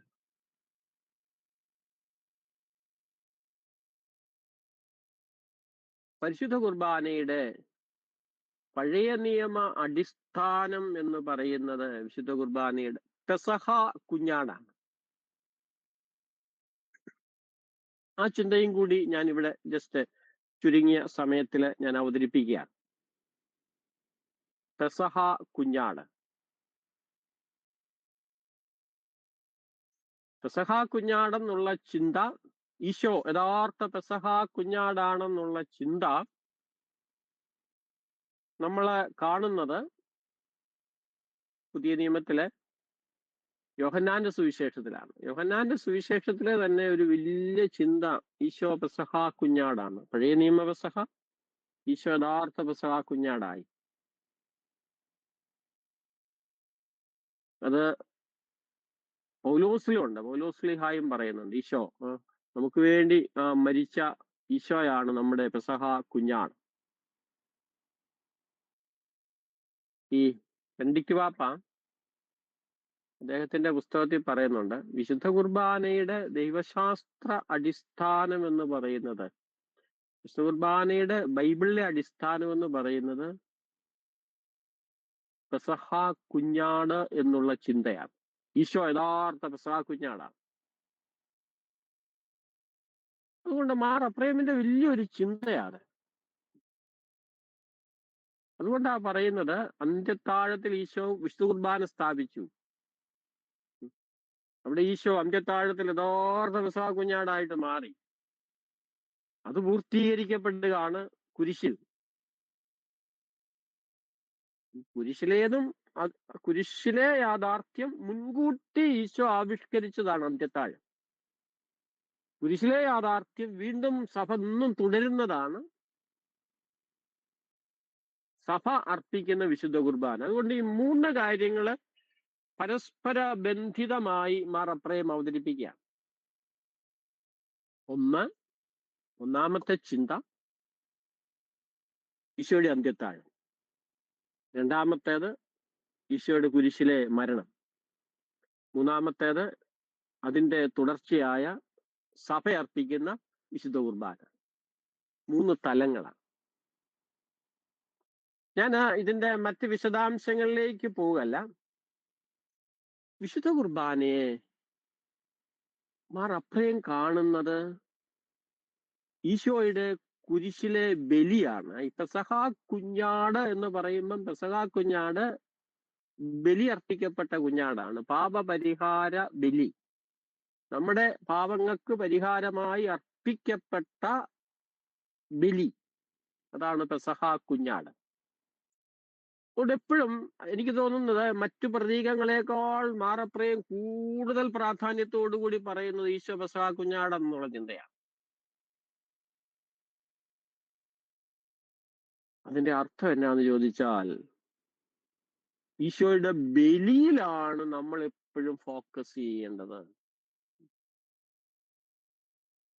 വിശുദ്ധ കുർബാന എപ്പോഴും ബലിയാണ്. നമ്മൾ പ്രാർത്ഥനകൾ എടുത്താൽ അറിയാം, പ്രാർത്ഥനകളുടെ അനാഫറ ഭാഗത്ത്, ഉദാശ ഭാഗത്ത് എപ്പോഴും എംഫസിസ് ചെയ്യുന്നത് ഇത് ബലിയാണ്. പ്രത്യേകിച്ച് പൗരസ്ത്യ സഭകളുടെ പ്രാർത്ഥനയ്ക്കകത്തെല്ലാം ബലി. അപ്പം കുർബാന ബലിയാണ് എന്നുള്ളതിന്റെ പ്രതീകാത്മകമായ അവതരണമാണ് ഈ പെസഹ കുഞ്ഞാട് എന്നത്. അതുകൊണ്ട് അതിന് വലിയ പ്രാധാന്യം മാർ അപ്രയം കൽപ്പിക്കുന്നുണ്ട്. എന്ന് വെച്ചാൽ കുരിശിൽ കർത്താവ് എന്ത് നേടിയോ, ബലി നമ്മുടെ പാപങ്ങൾക്ക് പരിഹാരമായിട്ടാണ്. കുരിശിൽ അവിടുന്ന് മനുഷ്യകുലത്തിന് വേണ്ടി എന്ത് നേടിയോ അത് നമുക്കിന്ന് സ്വായത്തമാകുന്നത്, നമുക്കിന്നത് അനുഭവവേദ്യമാകുന്നത് വിശുദ്ധ കുർബാനയുള്ളത് കൊണ്ടാണ്. അതുകൊണ്ട് പരിശുദ്ധ കുർബാനയുടെ ഒരു വലിയ പരിശുദ്ധ കുർബാനയുടെ ഒരു ഉന്നതമായ, പരിശുദ്ധ കുർബാനയായി ബന്ധപ്പെട്ട ഒരു ഉന്നത ദർശനം മാർ അപ്രേമിൽ നമുക്ക് കണ്ടെത്താൻ സാധിക്കും. കൊണ്ട് ബലി എന്നുള്ള കാഴ്ചപ്പാട്, അതോടൊപ്പം കുർബാനയിലുള്ള പരിശുദ്ധാത്മാവിന്റെ സാന്നിധ്യം, ഇത് രണ്ടും മാർ അപ്രേമിന്റെ ദൈവശാസ്ത്രത്തിന്റെ 2 വലിയ സവിശേഷതകളാണ്. എന്ന് വെച്ചാൽ ഈശോ മനുഷ്യനായി. എന്തിനു വേണ്ടി മനുഷ്യനായി? ആ മനുഷ്യനായി എന്നുള്ള അത് തന്നെ ശൂന്യവൽക്കരണമാണ്, ഒരു ബലിയാണ്. അത് പൂർത്തീകരിക്കപ്പെടുന്നത് കുരിശിലാണ്, കുരിശിലെ ബലിയിൽ. അപ്പൊ അതിലൂടെ മനുഷ്യകുലത്തിന് വേണ്ടി നടത്തിയ ആ രക്ഷാകര പ്രവർത്തനങ്ങൾ, ആ രക്ഷയുടെ അനുഭവം, അത് നമുക്കിന്ന് സ്വായത്തമാകണമെങ്കിൽ വിശുദ്ധ കുർബാന വേണം. അതുകൊണ്ട് ബലി എന്നുള്ള കാഴ്ചപ്പാട് വളരെ ശക്തമായ രീതിയിൽ ഈ മാർ അപ്രേം ഇവിടെ അവതരിപ്പിക്കുന്നുണ്ട്. കൊണ്ട് കുർബാനയുടെ ഈ അനന്യത, എനിക്ക് തോന്നുന്നു, എനിക്ക് പലപ്പോഴും ഈ കുർബാന അനന്യമാണ്, കുർബാനയിലാണ് നമ്മൾ ഫോക്കസ് ചെയ്യുന്നത്. ക്രൈസ്തവ ജീവിതം അത് പരിശുദ്ധാത്മാവിന്റെ അഭിഷേകം എന്ന് അവിടെ നടക്കുന്നു. കർത്താവിന്റെ ബലിയുടെ ഫലങ്ങളായ ആ രക്ഷയും അത് നമുക്ക് കൈവരുന്നത്, ആ രക്ഷ ഇന്ന് നമുക്ക് അനുഭവവേദ്യമാകുന്നത് വിശുദ്ധ കുർബാനയിലാണ്.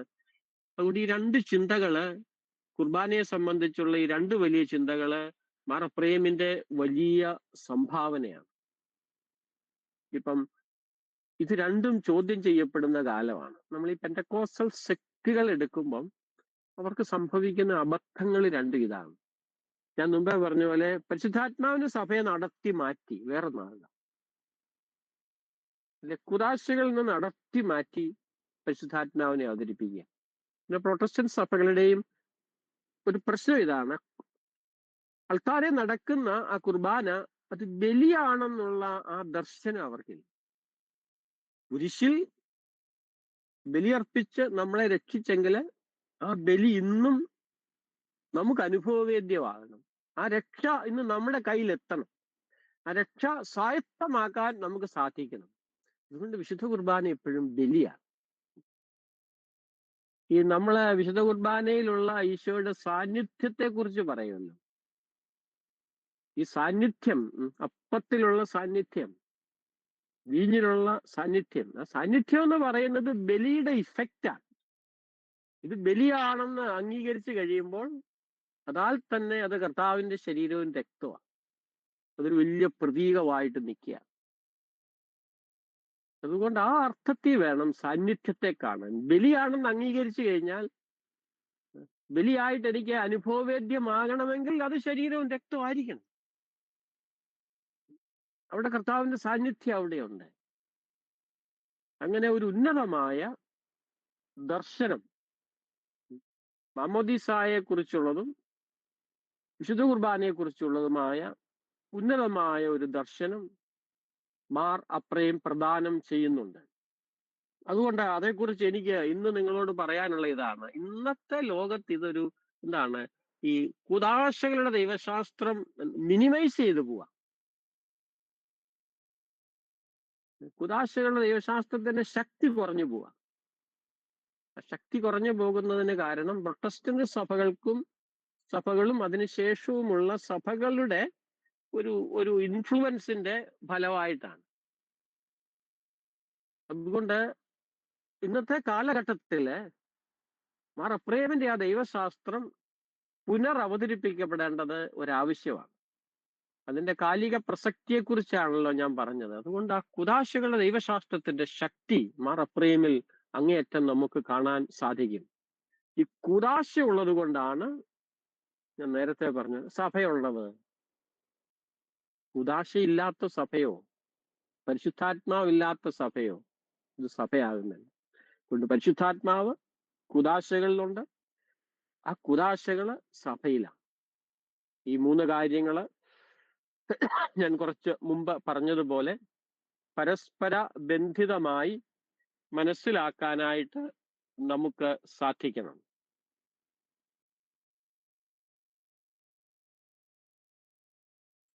മൂന്നാമത്തെ ചിന്തയിലേക്ക് നമുക്ക് കടന്നു വരാം. മാർ അപ്രേമിന്റെ ഞാൻ അവതരിപ്പിക്കുന്ന ദർശനങ്ങളിലെ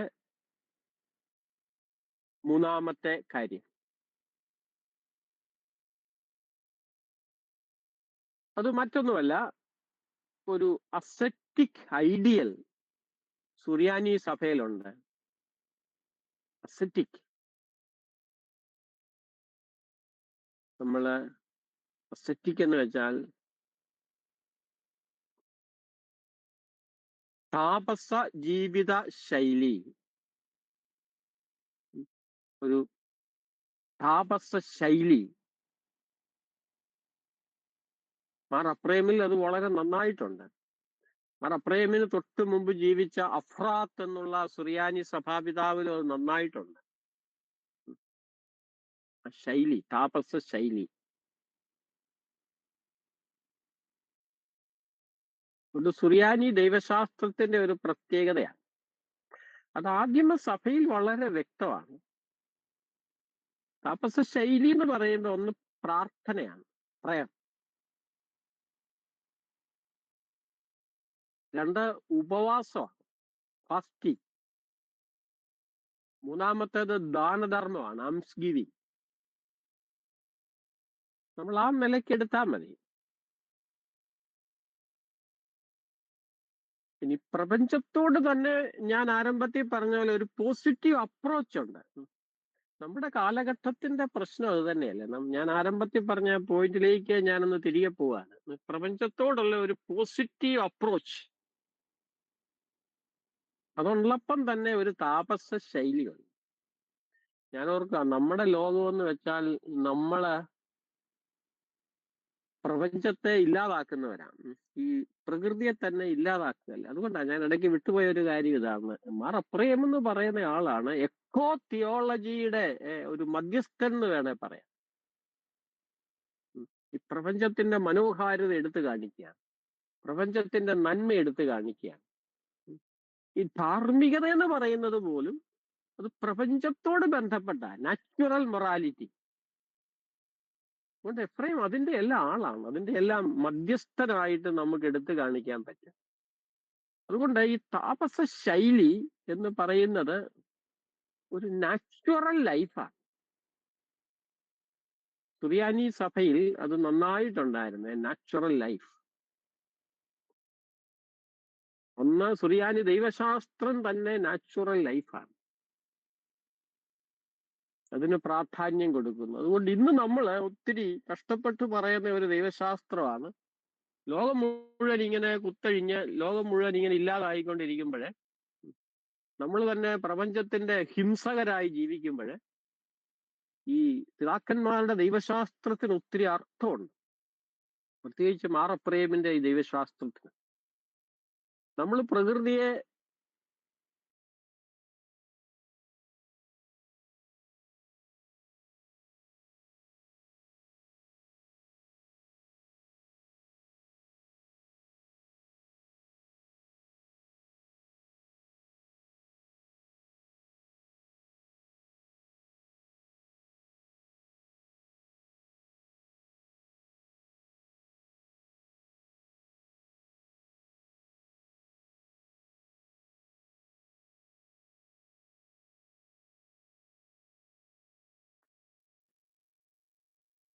അച്ഛനൊന്നും കേൾക്കുന്നില്ലല്ലോ.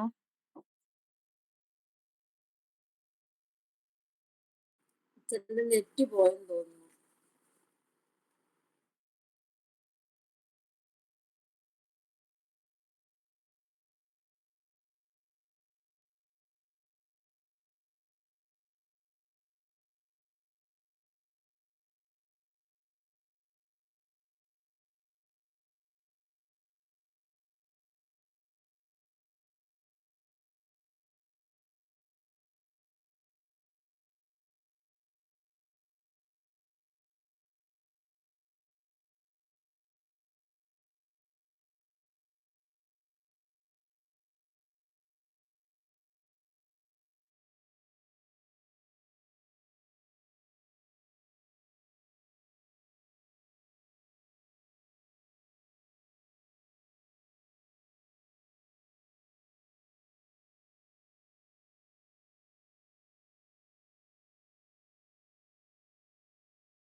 ആൾക്കാർ പോയത് അറിയത്തില്ല.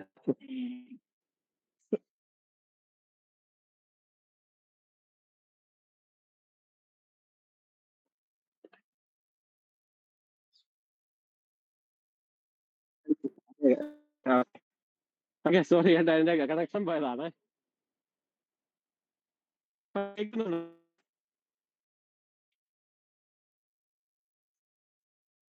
കേക്കാവോ ഇപ്പൊ?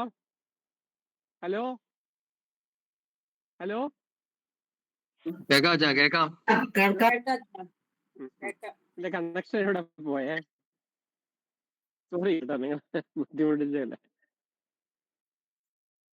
ഓക്കെ, നമുക്ക് അടുത്ത പോയിന്റിലേക്ക് വരാം. Acetic ID. ഈ അസറ്റിസിസത്തിന് കൊടുക്കുന്ന ദൈവശാസ്ത്രത്തില് അവിടെ വളരെ പ്രാധാന്യം അർഹിക്കുന്ന ഒരു പദമുണ്ട്, ഒരു സുറിയാനി പദമുണ്ട്. സുറിയാനി പാരമ്പര്യത്തില് വളരെ ശക്തമായി ഉപയോഗത്തിലിരിക്കുന്ന, ഇന്ന് വളരെ പ്രസക്തമായ ഒരു പദമുണ്ട്. അത് മറ്റൊന്നുമല്ല, ഇഹീദായ. ഇന്ന് ക്രൈസ്തവ ജീവിതത്തെ അവതരിപ്പിക്കാൻ ഏറ്റവും യുക്തമായിട്ടുള്ള പദമാണ് ഇഹീദായ. അത് ഗ്രീക്കിലും ഒക്കെ ഉണ്ട് ഇതേ പദം. ബൈബിളിൽ കിടക്കുന്ന ഒരു പദമാണ്, മോണോഗേനസ്. മലയാളത്തിൽ നമ്മൾ അതിനെ എന്താണ് പറയുന്നത്, ഏകജാതൻ എന്നൊക്കെ പറയുന്ന ഒരു പദമുണ്ട്. അത് ഈശോയുടെ പദമാണ്, ഈശോയെ സൂചിപ്പിക്കുന്നതാണ്. കാരണം ഈ അസറ്റിസിസം എന്ന് പറയുന്നത് ഈശോയോടുള്ള ഒരു ബന്ധമാണ്. ക്രൈസ്തവ ജീവിതം എന്ന് പറയുന്നത് തന്നെ അതാണല്ലോ, ഈശോ എന്ന ആളിനോടുള്ള ബന്ധമാണ്. കാരണം ഇഹീദ എന്ന് വെച്ചാൽ അത് ഈശോ തന്നെയാണ് യഥാർത്ഥത്തിൽ. അതുകൊണ്ട് നമ്മുടെ ജീവിതത്തിന്റെ ഫോക്കസ് മുഴുവൻ ഈശോയാണ്. ഈശോയെ സൂചിപ്പിക്കുന്ന പദമാണ് ഇഹീദായ. ഞാൻ അതിന്റെ വിശദാംശങ്ങളിലേക്ക് വന്നോളാം. ഇഹീദായ എന്നുള്ള പദം അത് പല രീതിയിൽ നമുക്ക് ട്രാൻസ്ലേറ്റ് ചെയ്യാനായിട്ട് സാധിക്കും. അൺഡിവൈഡഡ് മൈൻഡ്, അൺഡിവൈഡഡ് മൈൻഡ്, അഭിവാജ്യമായിരിക്കുന്ന മനസ്സ്.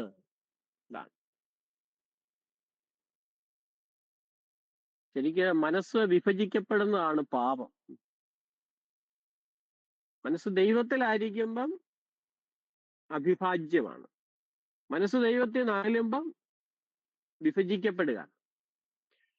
അതുകൊണ്ട് വിഭജിക്കപ്പെട്ട മനസ്സ്, അതാണ് പാപാവസ്ഥ. ആദ്യ മാതാപിതാക്കളുടെ പാപം തന്നെ അതാണ്. അവരുടെ മനസ്സ് വിഭജിക്കപ്പെട്ടു. നമ്മൾ പാപം എന്ന് പറയുമ്പോൾ യഥാർത്ഥത്തിൽ അതാണ്, മനസ്സ് ദൈവത്തിൽ നിന്ന് മാറിക്കഴിഞ്ഞു. അല്ലെങ്കിൽ സിംഗിൾ മൈൻഡഡ്. ഇഹീദായ എന്ന് വെച്ചാൽ ഇതാണ്, സിംഗിൾ മൈൻഡഡ്. സിംഗിൾ എന്ന് വെച്ചാൽ ദൈവമായിട്ട് ഒന്നായിരിക്കുന്നു, ദൈവമായിട്ടുള്ള ഐക്യമാണ് സിംഗിൾ എന്ന് പറയുന്നത്. ഇഹീദായ എന്നുള്ള പദം ബൈബിളിൽ ഉപയോഗിക്കുന്നുണ്ട്. വിശുദ്ധ യോഹന്നാന്റെ സുവിശേഷത്തിലെ 1-ാം അധ്യായം 14-ാം വാക്യം 18-ാം വാക്യത്തിലൊക്കെ ഉണ്ട്. ഒള്ളി ബിഗോട്ടൺ എന്നാ പറയുന്നത്. ഈശോയെ കുറിച്ച് ഉപയോഗിക്കുന്ന പദമാണ് ഒള്ളി ബിഗോട്ടൺ. ഏകജാതനായിരിക്കുന്നു, അവൻ മാത്രമാണ് ഏകജാതൻ. എന്നുവെച്ചാൽ അവന്റെ മനസ്സ് ഏകജാതൻ എന്ന് വെച്ചാൽ അവൻ പൂർണ്ണമായും പിതാവിലാണ്. അവൻ പൂർണ്ണമായിട്ടും വെളിപ്പെടുത്തുന്ന പിതാവിനെയാണ്. അത് അവന് മാത്രമേ പറ്റത്തുള്ളൂ, ഏകജാതന് മാത്രമേ പറ്റത്തുള്ളൂ. ഈശോയുടെ ആ ദൈവ സ്വഭാവത്തെ വളരെ ശക്തമായി അവതരിപ്പിക്കുന്ന പദമാണ് യോഹന്നാന്റെ സുവിശേഷത്തിൽ കൊടുത്തിരിക്കുന്ന ഈ വാക്ക് ഒള്ളി ബിഗോട്ടൺ. നമ്മൾ വിശ്വാസ പ്രമാണത്തിൽ അത് ചൊല്ലുന്നുണ്ട് കേട്ടോ, ഏകജാതൻ എന്ന് പറഞ്ഞിട്ട്. ശരിക്കും ഈശോയുടെ ദൈവത്തെ ബൈബിളിന്റെ ഭാഷയിൽ വിശദീകരിക്കുന്നതാണ് ഏകജാതൻ എന്നുള്ള പദം. ഈശോ ദൈവമാണ്, അവൻ ദൈവപുത്രനാണ് എന്ന് കാണിക്കുന്ന പദമാണ്. ഈ നിത്യാവിശ്വാസ പ്രമാണത്തിൽ ആദ്യം അതാ കൊടുത്തിരിക്കുന്നത്, ഒള്ളി ബിഗോട്ടൺ. പിന്നെയാണ് അവൻ പിതാവിനോട് സത്തയിൽ സമത്വമുള്ളവനാണ്, അങ്ങനെയുള്ള കാര്യങ്ങൾ പറയുന്നത്. ആദ്യം ബൈബിളിലെ പദം ഉപയോഗിച്ചാണ് ഈശോയുടെ ദൈവത്വത്തെ സ്ഥാപിക്കുന്നത്. അതുകൊണ്ട് ഈ ഇഹീദായ എന്നുള്ള പദത്തിന് ദൈവശാസ്ത്രപരമായി ഒത്തിരി അർത്ഥമുണ്ട്. അടിസ്ഥാനപരമായി അതൊരു ക്രിസ്റ്റോളജിക്കൽ, ഞാൻ ഇവിടെ പറഞ്ഞതുപോലെ ഒരു ക്രിസ്റ്റോളജിക്കൽ ടേമാണ്. It's a christological term. ഈശോയുടെ വ്യക്തിത്വത്തിലേക്ക് വിരൽ ചൂണ്ടുന്ന പദമാണ്. ഈശോ ആരാണ്, ഈശോയുടെ ദൈവ സ്വഭാവത്തെ വരച്ചു കാട്ടുന്ന പദമാണ് ഇഹീദായ. പിതാവും അവനും തമ്മിലുള്ള, പുത്രനും തമ്മിലുള്ള ആ വലിയ ബന്ധം, single minded. His mind was undivided. കാരണം പുത്രന്റെ, ഈശോയുടെ മനസ്സ് പൂർണ്ണമായും പിതാവിലാണ്. പദത്തിന് ഒത്തിരി അർത്ഥമുണ്ട്.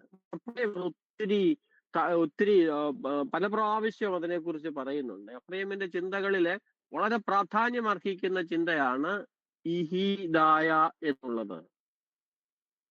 ഇനിയും പഴയ നിയമത്തില് റബ്ബിമാരുടെ വ്യാഖ്യാനങ്ങളില് ആദത്തെ അവതരിപ്പിച്ചിരിക്കുന്നത് ഇഹീദായ ആയിട്ടാണ്. ആദം വാസ് ഇഹീദായ. ഏതാദമാണ്? ആദം പാപം ചെയ്യുന്നതിന് മുൻപ് his mind was united with God. He was single minded. Adam പൂർണ്ണമായ ദൈവത്തിലാണ്. പർദീസായിലായിരിക്കുക എന്ന് വെച്ചാൽ ദൈവത്തിലായിരിക്കുക.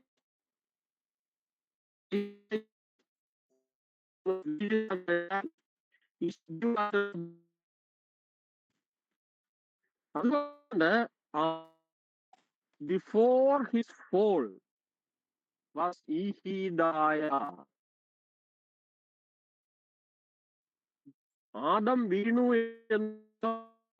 എന്ന ഒരു വ്യക്തിയല്ല, ഒരു കളക്റ്റീവ് സെൻസിൽ എടുത്താൽ മനുഷ്യകുലം മുഴുവൻ. ആദത്തിന്റെ വീഴ്ച മനുഷ്യകുലം.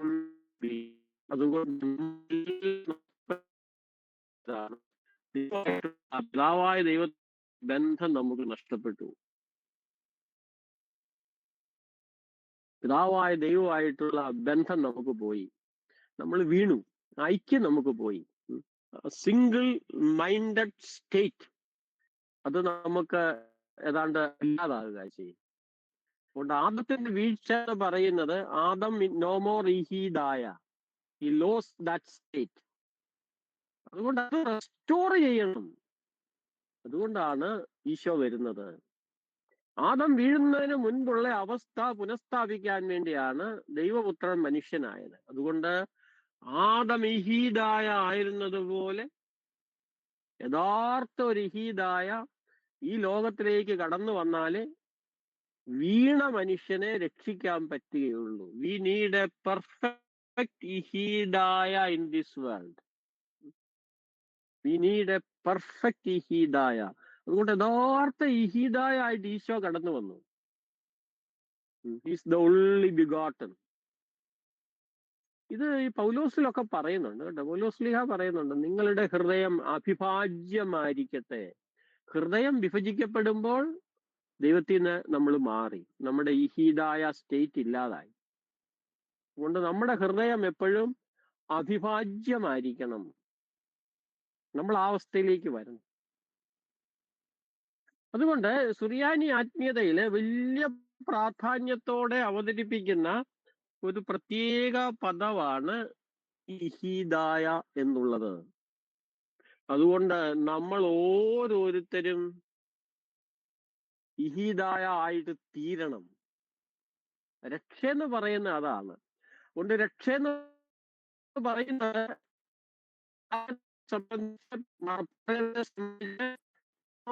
അവസ്ഥ പുനഃസ്ഥാപിക്കുന്നത്. ആദം വീഴുന്നതിന് മുൻപ് അവൻ ഇഹീദായ ആയി. ആ അവസ്ഥ പുനഃസ്ഥാപിക്കുന്നതാണ് രക്ഷ.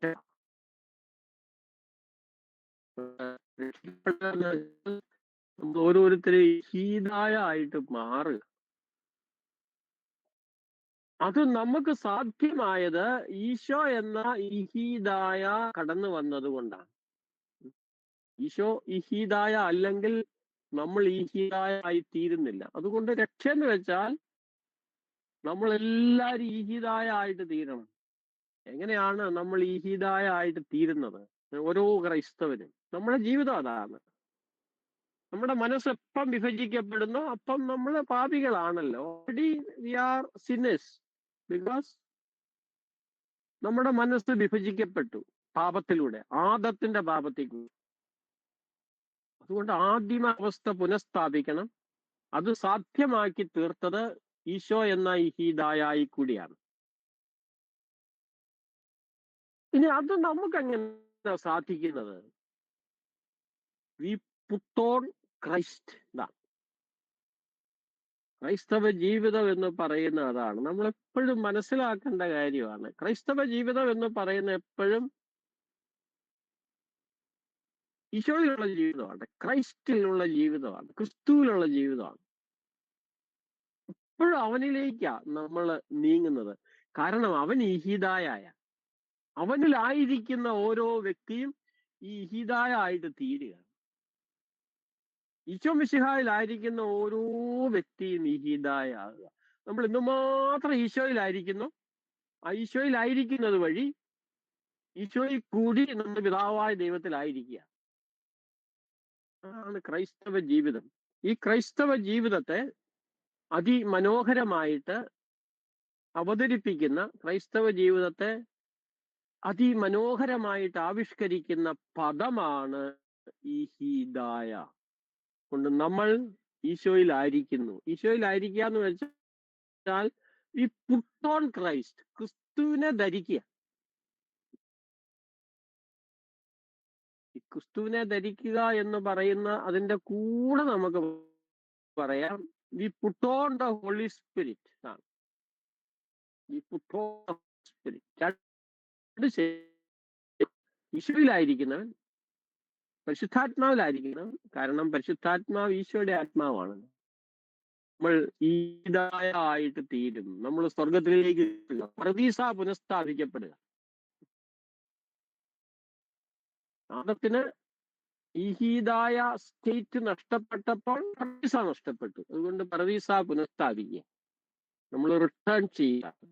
അത് ഈശോ മിശിഹായിലൂടെയാണ്. നമ്മൾ അവനെ ധരിക്കുന്നു. അവനെ നമ്മൾ ധരിക്കുന്നു എന്തുകൊണ്ടാ? ഹി ഈസ് പെർഫെക്റ്റ് ഇഹീദായ. ക്രൈസ്റ്റ് ഈസ് ദ പെർഫെക്റ്റ് ഇഹീദായ. കൊണ്ട് വി പുട്ട് ഓൺ ക്രൈസ്റ്റ്. ആണ് ക്രിസ്തീയ ജീവിതം. നമ്മളൊന്ന് ആലോചിച്ച് നോക്കിയേ. ക്രിസ്തീയ ആത്മീയത, ക്രിസ്തീയ ധാർമ്മികത, ഇനി ക്രിസ്റ്റോളജി, ഈ പദത്തെ എല്ലാം വെളിപ്പെടുത്തുന്ന, ക്യാരി ചെയ്യുന്ന പദമാണ് ഇഹീദായ എന്നുള്ളത്. അത് ഈശോയുടെ ടൈറ്റിലാ. അത് ഓരോ ക്രൈസ്തവന്റെയും ടൈറ്റിലാ. ഓരോ ക്രൈസ്തവനും ഇഹീദായ ആണ്. നമ്മുടെ ആത്മീയതയെ സൂചിപ്പിക്കുന്ന പദമാണ്. ക്രിസ്ത്യൻ ധാർമ്മികതയെ സൂചിപ്പിക്കുന്ന പദമാണ്. ഇങ്ങനെ ഒരുപാട് അർത്ഥങ്ങളുള്ള, വളരെ അർത്ഥവ്യാപ്തിയുള്ള ഒരു പദമാണ് ഇഹീദായ എന്നുള്ളത്. എങ്ങനെയാണ്? ഒരു നിമിഷം ഞാൻ പറഞ്ഞോട്ടെ. ഈശോയെ ധരിക്കുക എന്ന് പറയുമ്പം അത് മാമോദീസായിലാണ്. കണ്ടോ, മാമോദീസായിക്ക് എവിടെയെല്ലാം അർത്ഥം ഉണ്ടെന്ന് നോക്കി. We put on Christ or we put on the Holy Spirit. Both are the same. We put on Christ through baptism. മാമോദീസായിൽ ഈശോയെ നമ്മൾ ധരിച്ചു. ഈശോയിലായിരിക്കുന്നവൻ ഈശോ ഇഹീദായ ആയിരിക്കുന്നത് പോലെ നമ്മളും ഈശോയിലൂടെ, അവനെ ധരിക്കുന്നതിലൂടെ ഇഹീദായ ആയിത്തീരുന്നു. അങ്ങനെ നമ്മള് പർദീസ വീണ്ടെടുക്കുക, പർദീസായിലേക്ക് നമ്മൾ എൻ്റർ ചെയ്യുകയാണ്, റീ എൻ്റർ ചെയ്യുക. അത് മാമോദീസായുടെ അർത്ഥം, കുദാശകളുടെ മറ്റൊരർത്ഥം നമ്മൾ ഇവിടെ കണ്ടെത്തുകയാണ്. We put on Christ through baptism. മാമോദീസായുടെ ദൈവശാസ്ത്രം ഇതാണ്. അത് വേറെ രീതിയിലും പറയുന്നുണ്ട്. മാമോദീസായെ കുറിച്ച് പറയുമ്പം മഹത്വത്തിന്റെ മേൽവസ്ത്രം നമ്മൾ ധരിക്കുന്നു എന്ന് പറയും. കാരണം പാപം ചെയ്തപ്പോ ഈ മഹത്വം നഷ്ടപ്പെട്ടതാണ്. മഹത്വം എനിക്ക് പരിശുദ്ധാത്മാവ് നഷ്ടപ്പെടുന്നു. അപ്പം മാമോദീസായിൽ നമ്മൾ വീണ്ടും നഷ്ടപ്പെട്ട മഹത്വത്തിന്റെ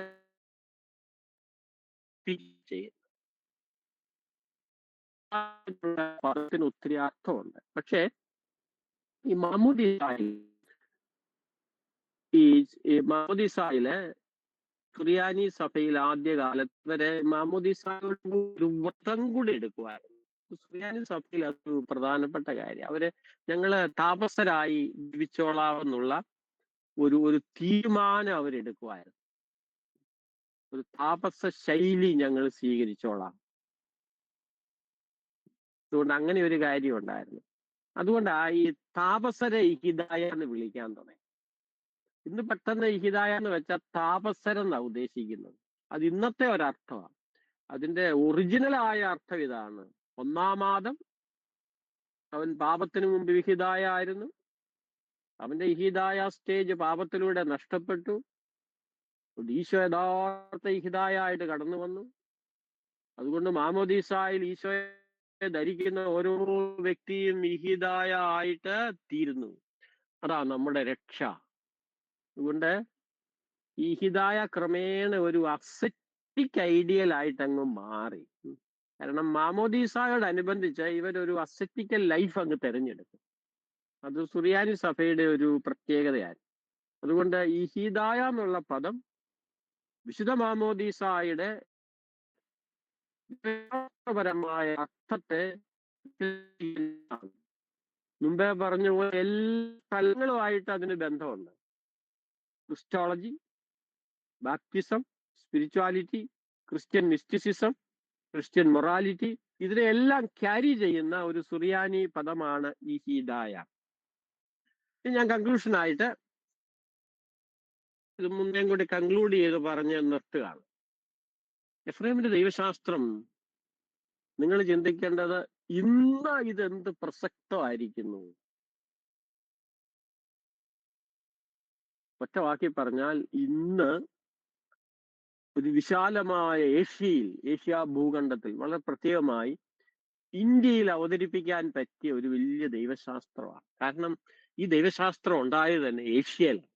ഇതൊരു യൂറോപ്യൻ ഫോം ഓഫ് ക്രിസ്ത്യാനിറ്റിയുടെ ദൈവശാസ്ത്രമല്ല. This theology is an Asian theology. കാരണം ഇത് ബൈബിളിന്റെ ദൈവശാസ്ത്രത്തിന്റെ ഒരു വികസിത രൂപമാണ്.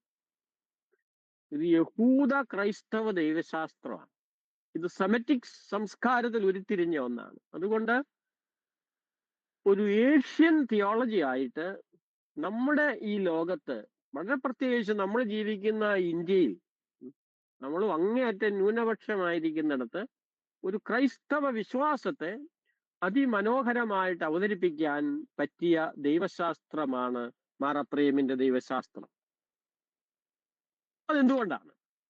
ഒന്ന്, ഞാൻ ആരംഭത്തിൽ പറഞ്ഞ പോലെ ഈ പ്രപഞ്ചത്തോടുള്ള ഒരു പോസിറ്റീവ് അപ്രോച്ച്. അത് ഈ ഹിന്ദു മതത്തിലൊക്കെ ഉണ്ടല്ലോ, വേദങ്ങളിലും ഒക്കെ ഉണ്ട്. ലോകത്തെ അവർ പോസിറ്റീവായിട്ട് കാണുന്നു. മറ്റു മതങ്ങൾക്കെല്ലാം അതാണ് പോസിറ്റീവ് അപ്രോച്ച് ടു വേൾഡ് ഉണ്ട്.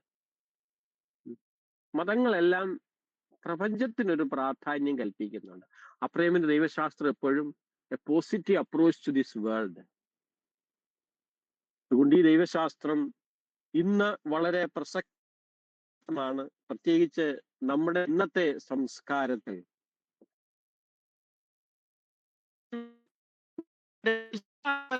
പ്രശ്നം, ഇന്നത്തെ ലോകത്തിന്റെ തന്നെ ഒരു പ്രശ്നം ഇതാണ്.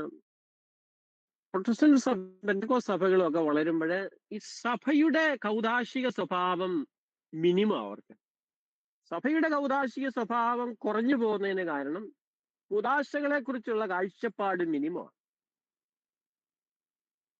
നിങ്ങൾ എൻ്റെ ക്ലാസ്സിൽ നിന്ന് ഒരു പക്ഷേ മനസ്സിലാക്കിയിരിക്കും, ഈ കൂദാശകളുടെ ദൈവശാസ്ത്രം മാർ അപ്രേമിൽ ശക്തമാണ്. അദ്ദേഹത്തിന്റെ സമകാലികരായ ഗ്രീക്ക് ലത്തീൻ സഭാപിതാക്കന്മാരെക്കാൾ കൂദാശകളുടെ ദൈവശാസ്ത്രം വളരെ ശക്തമായിട്ട് മാർ അപ്രേം അവതരിപ്പിക്കുന്നു.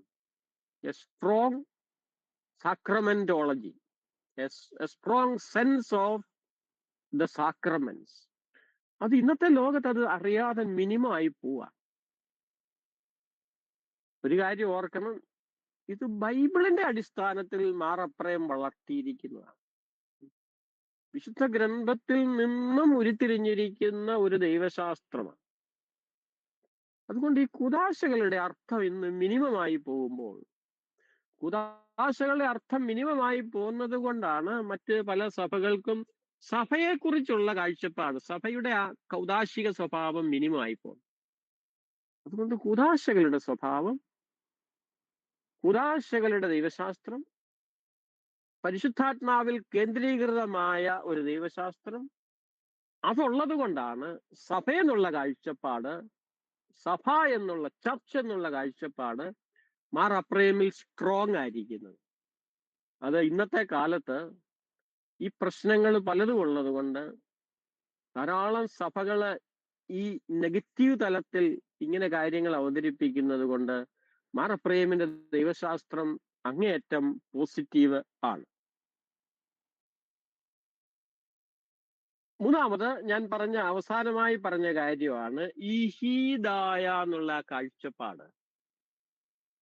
ശരിക്ക് ക്രൈസ്തവ ജീവിതം എന്താണ്, നമ്മുടെ വിശ്വാസത്തിന്റെ അനന്യത എന്താണ് എന്ന് ഈ ഹീദായ എന്നുള്ള സുറിയാനി പദപ്രയോഗത്തിലൂടെ മാർ അപ്രേം പഠിപ്പിക്കുന്നു. മാർ അപ്രേമും മാർ അഫ്രാത്തും ഒക്കെ എല്ലാവരും പഠിപ്പിക്കുന്നതാണ്.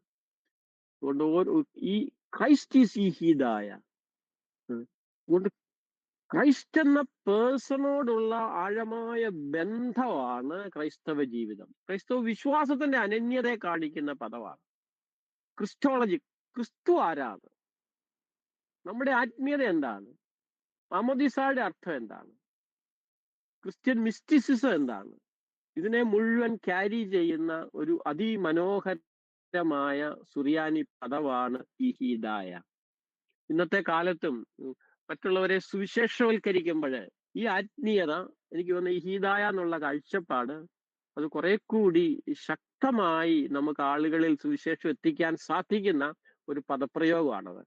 അതുകൊണ്ട് ഈ 3 കാര്യങ്ങളാണ് ഞാൻ നിങ്ങളുടെ മുമ്പിൽ അവതരിപ്പിച്ചത്. അതുകൊണ്ട് സമയമായി.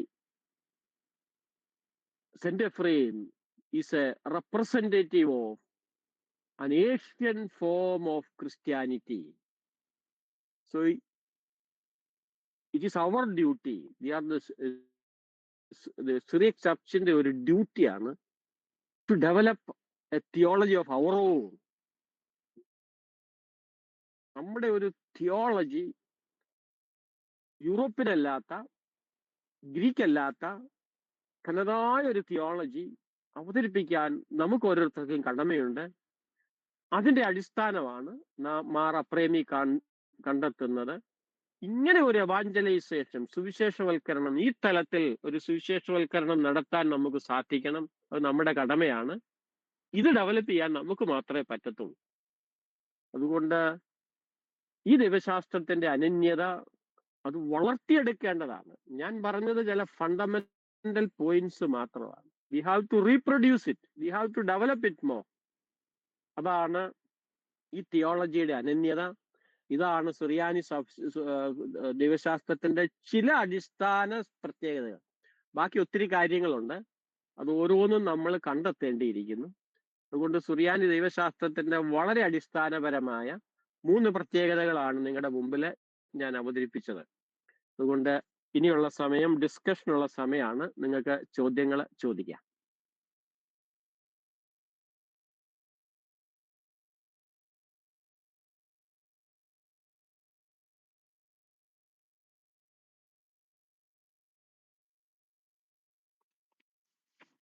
ആർക്ക് വേണേലും ചോദിക്കാം കേട്ടോ. ഓക്കെ, നിങ്ങൾക്ക് ചോദിക്കാം കേട്ടോ. പൊതുവായിട്ട് ഇതുമായി ബന്ധപ്പെട്ട ചോദ്യങ്ങൾ നിങ്ങൾക്ക് ചോദിക്കാം.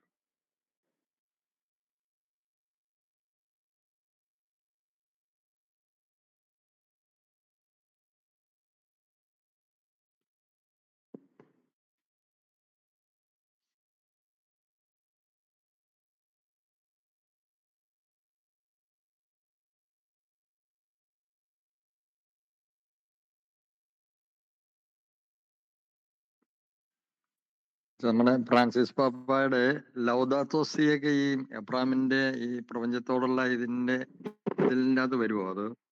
എഫ്രേമിന്റെ ആ ഒരു ഇതാണ് സുറിയാനിയുടെ ഒരു കുറവ് എന്നാന്ന് ചോദിച്ചാൽ അത് വെസ്റ്റേൺ ലോകത്തിന് അധികം അറിയത്തില്ല.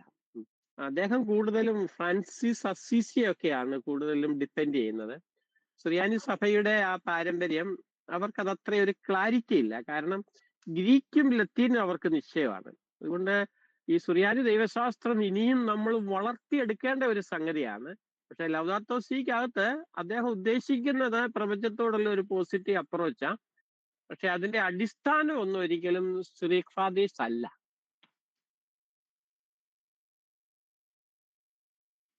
ഓക്കെ അച്ഛാ, താങ്ക് യു.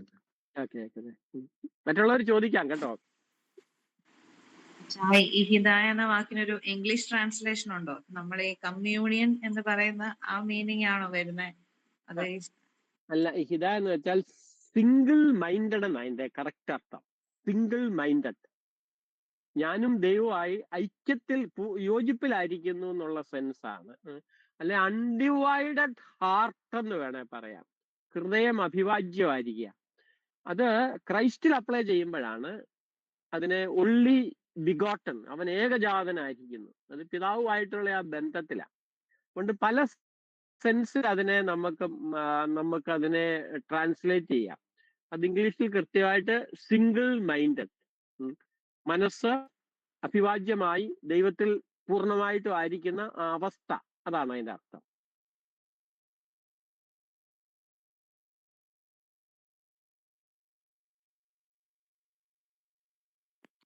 അച്ഛാ, ഈ അനംനേസിസ് എന്നുള്ള വാക്കൊന്ന് ഡിഫൈൻ ചെയ്യാമോ?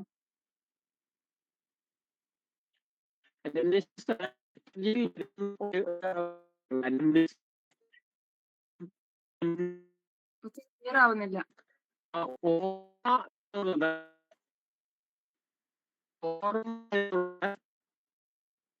എപ്പോഴും ഈ ഒരു ഭൗതിക ഓർമ്മയായിട്ട് കാണുന്നത്. ലിറ്റർജിയിലെ അനംനെസിസ് എന്ന് പറയുമ്പം ഈ കുർബാന അനംനെസിസ് ആണല്ലോ. കർത്താവ് കുരിശ് നേടിയോ നമുക്ക് ഇന്ന്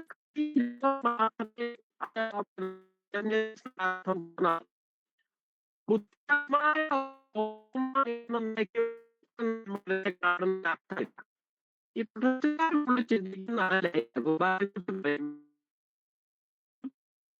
അച്ഛാ, വോയിസ് ബ്രേക്ക് ആവുന്നു, ക്ലിയർ.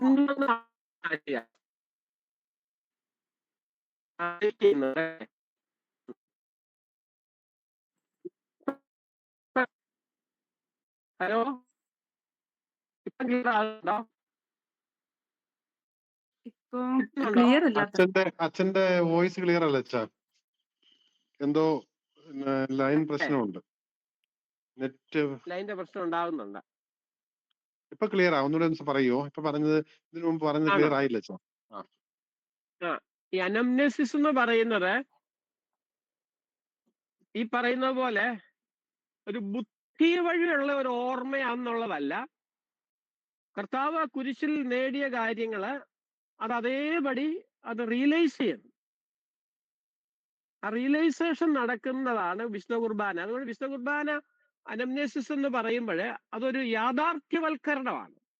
അതുകൊണ്ട് കുരിശിൽ എന്ത് നേടിയോ അത് നമുക്ക് ഇന്ന് യാഥാർത്ഥ്യമായി തീരേണ്ടത്, അതൊരു അനുഭവമായി തീരേണ്ട കുർബാനയിലാണ്.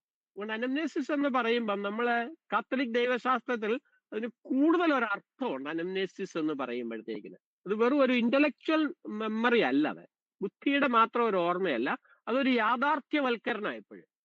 എപ്പോഴും പിതാക്കന്മാർ അങ്ങനെയാണ് അതിനെ കാണുന്നത്. ബലി എന്താണോ ആ ബലിയുടെ എല്ലാ ഫലങ്ങളും വിശുദ്ധ കുർബാനയിൽ കൂടി നമുക്ക് സംലഭ്യമാകണം എന്നുള്ള സെൻസിലാണ്. ഓക്കെ അച്ഛാ, താങ്ക് യു. ഓക്കെ അച്ഛാ, നമ്മള് നിത്യാവിശ്വാസ പ്രമാണം ചെല്ലുമ്പോള് ഈശോയെ കുറിച്ച് സത്യദൈവത്തിൽ നിന്നുള്ള സത്യദൈവവും പിതാവിനോട് കൂടെയുള്ള ഏകസത്യമാകുന്നു.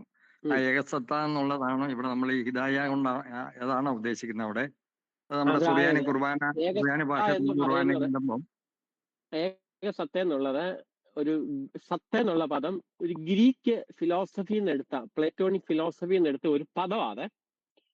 ശരിക്കും പറഞ്ഞാൽ അതിന്റെ തുടക്കത്തിൽ ഈശോ ദൈവമാണെന്ന് ബൈബിളിലെ വാക്കുവഴി ശരിക്കും പറഞ്ഞിട്ടാണ് ഈ ഗ്രീക്ക് പദം ഉപയോഗിക്കുന്നത്.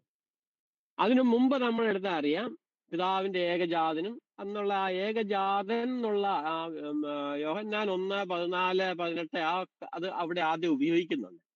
ആദ്യം ബിബ്ലിക്കലി ഈശോയുടെ ദൈവത്വത്തെ ഉറപ്പിച്ചതിന് ശേഷം ഇതിനകത്ത് പിന്നെ താത്വികമായിട്ട് പറയുകയാണ് ഏകസത്ത എന്ന്. ഏകസത്ത എന്നൊരു പദം ബൈബിളിലില്ല. ബൈബിളിൽ ഉപയോഗിച്ചിരിക്കുന്ന പദം ഇഹീദായ, ഗ്രീക്കിൽ മോണോഗേനസ്, ആ പദങ്ങളാണ് ഉപയോഗിച്ചിരിക്കുന്നത്. അത് ബൈബിളിലെ ടേമ. സത്ത എന്നുള്ള ടേമ അല്ലെങ്കിൽ അതിന് ഊസിയ എന്നും എസൻസ് എന്നും ഒക്കെ പറയും. അത് ഒരു ഫിലോസഫിക്കൽ ടേമ. ആദ്യം ബൈബിൾ പറഞ്ഞിട്ട് പിന്നെ ഫിലോസഫിക്കൽ ടേമിൽ കൂടി അതിനെ ഉറപ്പിക്കുക അല്ലെ വിശദീകരിക്കുകയാണ് ചെയ്യുന്നത്.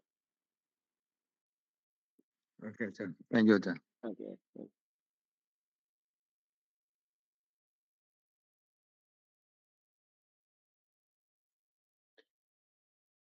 നിങ്ങൾക്ക് ചോദിക്കാണ്ട ചോദിക്കാം കേട്ടോ. പൊതുവായിട്ട്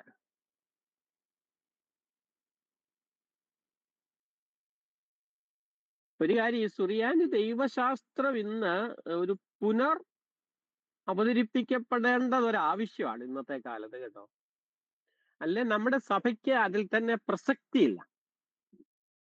ഇത് ഈ 3 കാഴ്ചപ്പാടും അവതരിപ്പിക്കപ്പെടേണ്ടതാണ്. ഈഹിദായ അവതരിപ്പിക്കണം, ഈ sacrament theology of the sacraments അവതരിപ്പിക്കണം, അതുപോലെ ലോകത്തോടുള്ള ഈ positive approach theology of symbols, ഇത് 3 ഇന്റർപ്രറ്റ് ചെയ്ത് അത് പുതിയ മാനങ്ങളിലൂടെ ഇന്ന് അവതരിപ്പിക്കാനുള്ള ഒരു ദൗത്യം സുറിയാനി സഭയ്ക്കുണ്ട്. അങ്ങനെ ഒരു സുറിയാനി ദൈവശാസ്ത്രം ഇനിയും വളർന്നു വരത്തുള്ളൂ. സുറിയാനി സഭയുടെ പ്രശ്നം അതിന് ഇന്നൊരു ദൈവശാസ്ത്രം ഇല്ലെന്നുള്ളതാണ്. അങ്ങനെ ഒരു വളർച്ച ഇന്ന് ആവശ്യമുണ്ട്. പ്രത്യേകിച്ച് നമ്മുടെ ഇന്ത്യൻ കോണ്ടെക്സ്റ്റില് ഇത് വളരെ പ്രസക്തമാണ്. അപ്രയം പിതാവിന്റെ ഒരുപാട് ഗാനങ്ങൾ ഉണ്ടെന്ന് കേട്ടിട്ടുണ്ട്. പക്ഷെ നമുക്കതൊന്നും അങ്ങനെ അവൈലബിൾ ആയിട്ട് കിട്ടിയിട്ടില്ലല്ലോ. ഈ അടുത്ത ഒരെണ്ണം അഗ്നിമയന്മാർ എന്ന് പറഞ്ഞൊരു പാട്ട് വിശുദ്ധ കുർബാനയിൽ പാടുന്ന കേട്ടിട്ടുണ്ട്. അതുപോലുള്ള ഗാനങ്ങൾ ഇപ്പോഴും അവൈലബിൾ ആണ് നമുക്കിപ്പോ കുട്ടികളെ ആണെങ്കിലും പഠിപ്പിക്കാനൊക്കെ ആയിട്ട്? അപ്രേമിന്റെ ഗാനങ്ങൾ നമുക്ക് കുറവാണ്. നമ്മളെ മലങ്കരക്കാരുടെ സീറോ മലങ്കര അല്ലെ യാക്കോബായക്കാരുടെ ലിറ്റർജിയില് കൂടുതൽ അപ്രേമിന്റെ ഗാനങ്ങളുണ്ട്. നമുക്കധികമില്ല. നമ്മുടെ പക്ഷെ യാമപ്രാർത്ഥനയിലുണ്ട് കേട്ടോ. നമ്മൾ ആ മോർണിംഗ് ഞായറാഴ്ചയൊക്കെ രാവിലെ ചൊല്ലുന്ന ആ കീർത്തനം ഉണ്ടല്ലോ, അത് അപ്രേമിന്റെ ഗീതമാണ്. പിന്നെ അപ്രേമിന്റെ ആശയങ്ങൾ ഒത്തിരി നമ്മുടെ യാമപ്രാർത്ഥന വരുന്നുണ്ട്. അപ്രേമിന്റെ ചിന്തകൾ ഒത്തിരി, അപ്രേമിന്റെ ഗീതങ്ങൾ കുറെ കൂടി കൂടുതലായിട്ടുള്ളത് ഈ യാക്കോബായ സഭയിലാണ് കൂടുതൽ, അവരുടെ അല്ലെ നമ്മുടെ മലങ്കര സഭയിൽ കൂടുതലായിട്ടുണ്ട്. ആ തലം നമ്മൾ വളർത്തിയെടുക്കുന്നത് കൂടുതൽ നന്നായിരിക്കുമെന്നാണ് എനിക്കും പറയാനുള്ളത്. ചെടിയത്തച്ഛൻ കുറച്ച് ബുക്സ് അപ്രേമിന്റെ ഗീതങ്ങൾ എഴുതിയിട്ട് ട്രാൻസ്ലേറ്റ് ചെയ്തിട്ടില്ല സാർ? അത് നല്ലതാ കേട്ടോ. അങ്ങനെ ചെയ്യുകയാണെങ്കിൽ അത് നല്ലതാ. എനിക്ക് ഡീറ്റെയിൽ അറിയത്തില്ലേ. അല്ല, വടവാതൂർ പൗരസ്ത്യ വിദ്യാപീഠത്തില് മറ്റേ വടവാതൂർ സെമിനാരിയുടെ ബുക്ക് സ്റ്റാളിൽ അത് ഉണ്ടെന്ന് എനിക്ക് തോന്നുന്നു. അത് എനിക്കത് ഇപ്പൊ റീസെന്റ് ആയിട്ട് സീറിയായി ബന്ധപ്പെട്ട് എഫ്രേമിന്റെ കുറെ കൃതികള്, ഗീതങ്ങള്, ഈ അത് മദ്രാക്ഷകള്, അത് അങ്ങനെയുള്ള ഗീതങ്ങൾ, സ്തുതിപ്പുകൾ ഒത്തിരി മലയാളത്തിൽ ട്രാൻസ്ലേറ്റ് ചെയ്യുന്നുണ്ട് എഫ്രേമിന്റെ ഗീതങ്ങളെ. അത് വളർത്തിയെടുക്കാമെങ്കിൽ നല്ലതാണ്. പ്രത്യേകിച്ച് ലിറ്റർജിയിൽ ഉപയോഗിക്കാൻ പറ്റുന്നത് കൂടുതലായിട്ട് ട്രാൻസ്ലേറ്റ് ചെയ്ത് അത് എവിടെയെങ്കിലും ഒക്കെ ഉപയോഗിക്കാമെങ്കിൽ അത് കുറെ കൂടി നന്നായിരിക്കും. പ്രത്യേകിച്ച് നമ്മുടെ ഈ മരിയൻ ഹിംസ് ഒക്കെ ഉണ്ടല്ലോ, നമ്മൾ മാതാവിനെ കുറിച്ചൊക്കെയുള്ള നല്ല ഹിംസ് സുറിയാനി പാരമ്പര്യത്തിൽ കിടപ്പുണ്ട്. നമ്മൾ അതൊക്കെ വളർത്തിയെടുക്കാമെങ്കിൽ നല്ലതാണ്. ഇതൊക്കെ ട്രാൻസ്ലേറ്റ് ചെയ്യുകയൊക്കെ ചെയ്യാമെങ്കിൽ അത് നമ്മുടെ ശൈലിയിൽ ഗീതങ്ങളാക്കി മാറ്റണം. അത് ഈ മരിയൻ ഗീതങ്ങൾ നന്നായിരിക്കും. നമ്മൾ കൊമ്പ ചെല്ലുന്നവരാണല്ലോ, പക്ഷെ എത്രയോ മനോഹരമായ, ഇത് കൂടാതെ എത്രയോ മനോഹരമായ ഗീതങ്ങൾ സുറിയാനി പാരമ്പര്യത്തിൽ കിടപ്പുണ്ട്. അതൊക്കെ ട്രാൻസ്ലേറ്റ് ചെയ്യാമെങ്കിൽ നല്ലതാണ്.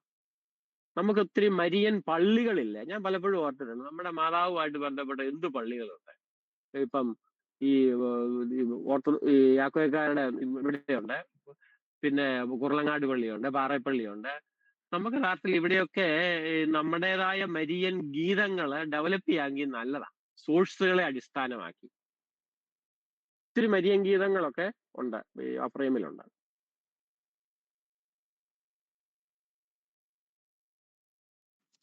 അച്ഛാ, നമ്മുടെ ഈ യാമ പ്രാർത്ഥനകളൊക്കെ സാധാരണ ഞായറാഴ്ച പള്ളിയിലെ ഒരു സപ്താഹ പ്രാർത്ഥനയോടുകൂടി അങ്ങ് നിൽക്കുക. അതല്ലാതെ ഒരു ജനങ്ങളുടെ ഇടയിലേക്കോ അല്ലെ നമ്മുടെ വീടുകളിലേക്കോ ഒന്നും അതിന്റെ ഒരു പ്രാധാന്യത്തെ കുറിച്ചുള്ള ഒരു അത് ബോധ്യങ്ങൾ വന്നില്ല. വന്നിട്ടില്ല. കുറച്ച് സ്ഥലങ്ങളിലുണ്ട് കേട്ടോ. ചില സ്ഥലങ്ങളില് ഈ ചില അച്ഛന്മാരൊക്കെ ചിലയിടത്ത് ഇൻട്രൊഡ്യൂസ് ചെയ്തിട്ടുണ്ട്. പൊതുവിലില്ല അത്. അതിന്റെ ഞാൻ നോക്കിയിട്ട് അതിന്റെ ആളുകളിലേക്ക് എത്തുന്നത് അതിന്റെ ഒരു ഷോർട്ട് ഫോം ആണേലും വീടുകളിൽ എത്തുന്നത് നല്ലതാ. ആദ്യം എന്റെ ഒരു ഒരു ഒരു പരിശീലനത്തിൻ്റെതായ അങ്ങനെയുള്ള പ്രാർത്ഥനകള് നമ്മളിപ്പോ ഈ സ്പോണ്ടേനിയസ് ആയിട്ട് നടത്തുന്ന പ്രാർത്ഥനകളിൽ അതുപോലും യാമപ്രാർത്ഥനയിൽ നിന്ന് ഡിറൈവ് ചെയ്ത ഷോർട്ട് പ്രേയേഴ്സ് ആയിരിക്കണം. അതുകൊണ്ട് യാമപ്രാർത്ഥനകളുടെ ആ പ്രാധാന്യം പ്രത്യേകിച്ച് ഈ 3 യാമങ്ങളുടെ എങ്കിലും ഒരു ഫോംസ് ആളുകളിൽ സ്റ്റെപ്പ് ബൈ സ്റ്റെപ്പ് ആയിട്ട് എത്തിക്കുന്നത് നല്ല. അങ്ങനെ ഒരു പ്രാർത്ഥനാ രൂപം തന്നെ ആളുകൾക്ക് കിട്ടുമല്ലോ. ക്രമേണ അതിലേക്ക് ഇതിന്റെ പാട്ടൊന്നും പഠിപ്പിക്കാൻ പാടില്ല. ഈ സൺഡേ സ്കൂളിൽ പിള്ളേരെ പഠിപ്പിച്ചാൽ എല്ലാ ട്യൂണും അവർ പഠിച്ചു. യഥാർത്ഥ സൺഡേ സ്കൂൾ വഴി പിള്ളേരെ പഠിപ്പിക്കാൻ ഇത് വളരെ എളുപ്പമാണ്.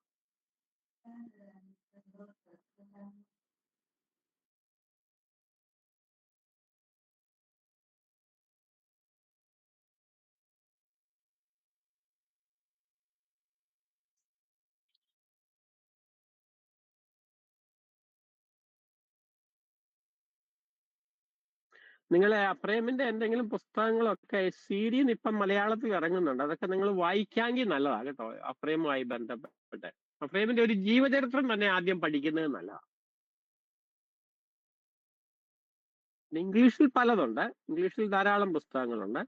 മലയാളത്തിൽ അത്രയൊന്നും ഇല്ല. പക്ഷെ അങ്ങനെയുള്ള അറ്റംപ്റ്റുകൾ ഇപ്പം നടക്കുന്നുണ്ട്. അതുകൊണ്ട് അപ്രേം പഠിക്കുന്നത് നമുക്ക് വളരെ ഉപകാരപ്പെടും. നമ്മുടെ ഒരു സ്പിരിച്വൽ നറിഷ്മെന്റിന് തന്നെ ഈ അപ്രേമിന്റെ ഗീതങ്ങളും അപ്രേമിന്റെ ദൈവശാസ്ത്രവും ഉപകാരപ്പെടും എന്ന കാര്യത്തിൽ സംശയമില്ല. കുറച്ച് റെഫറൻസസ് തരാമോ ബുക്സിന്റെ?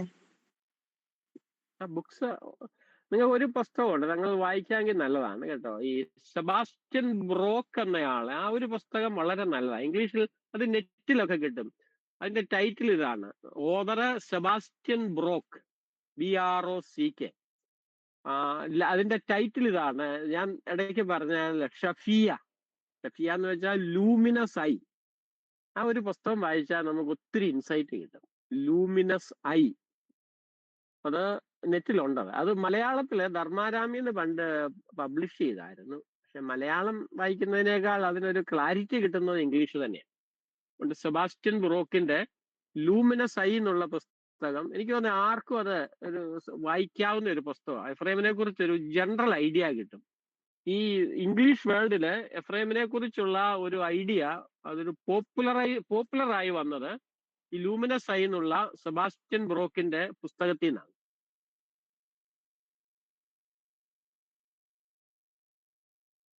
ബ്രോക്ക് ഒത്തിരി ഇംഗ്ലീഷിൽ എഴുതിയിട്ടുണ്ട് കേട്ടോ. ഒരു ആംഗ്ലിക്കനാ പുള്ളി. ഇപ്പൊ ആംഗ്ലിക്കൻ സഭയിൽ നിന്ന് മാറി അദ്ദേഹം ഓർത്തഡോക്സ് സഭയിൽ ചേർന്നു.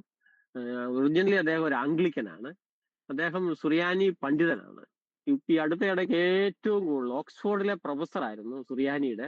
ഒരുപാട് കാര്യങ്ങൾ അദ്ദേഹം ഇംഗ്ലീഷിൽ എഴുതിയിട്ടുണ്ട്. അതുകൊണ്ട് സെബാസ്റ്റ്യൻ ബ്രോക്ക് നിങ്ങൾക്ക് നെറ്റിൽ നോക്കിയാൽ അറിയാം, സെർച്ച് ചെയ്താൽ അറിയാം. അദ്ദേഹത്തിന്റെ ഒരുപാട് വർക്ക്സ് ഉണ്ട് ഇംഗ്ലീഷിലെ മാർ അപ്രേമുമായിട്ട് ബന്ധപ്പെട്ട്.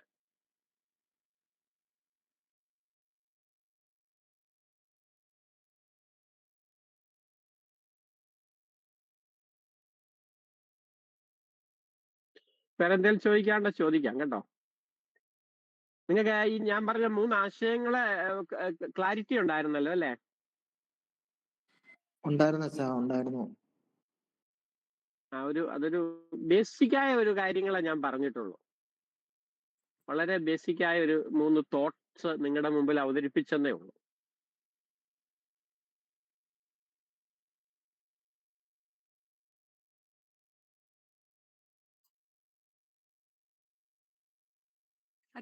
ക്ലാസ് ഇന്ന് തന്നെ അപ്ലോഡ് ചെയ്യുമോ? ഞാൻ കുറച്ച് വൈകിയാ ജോയിൻ ചെയ്തത്.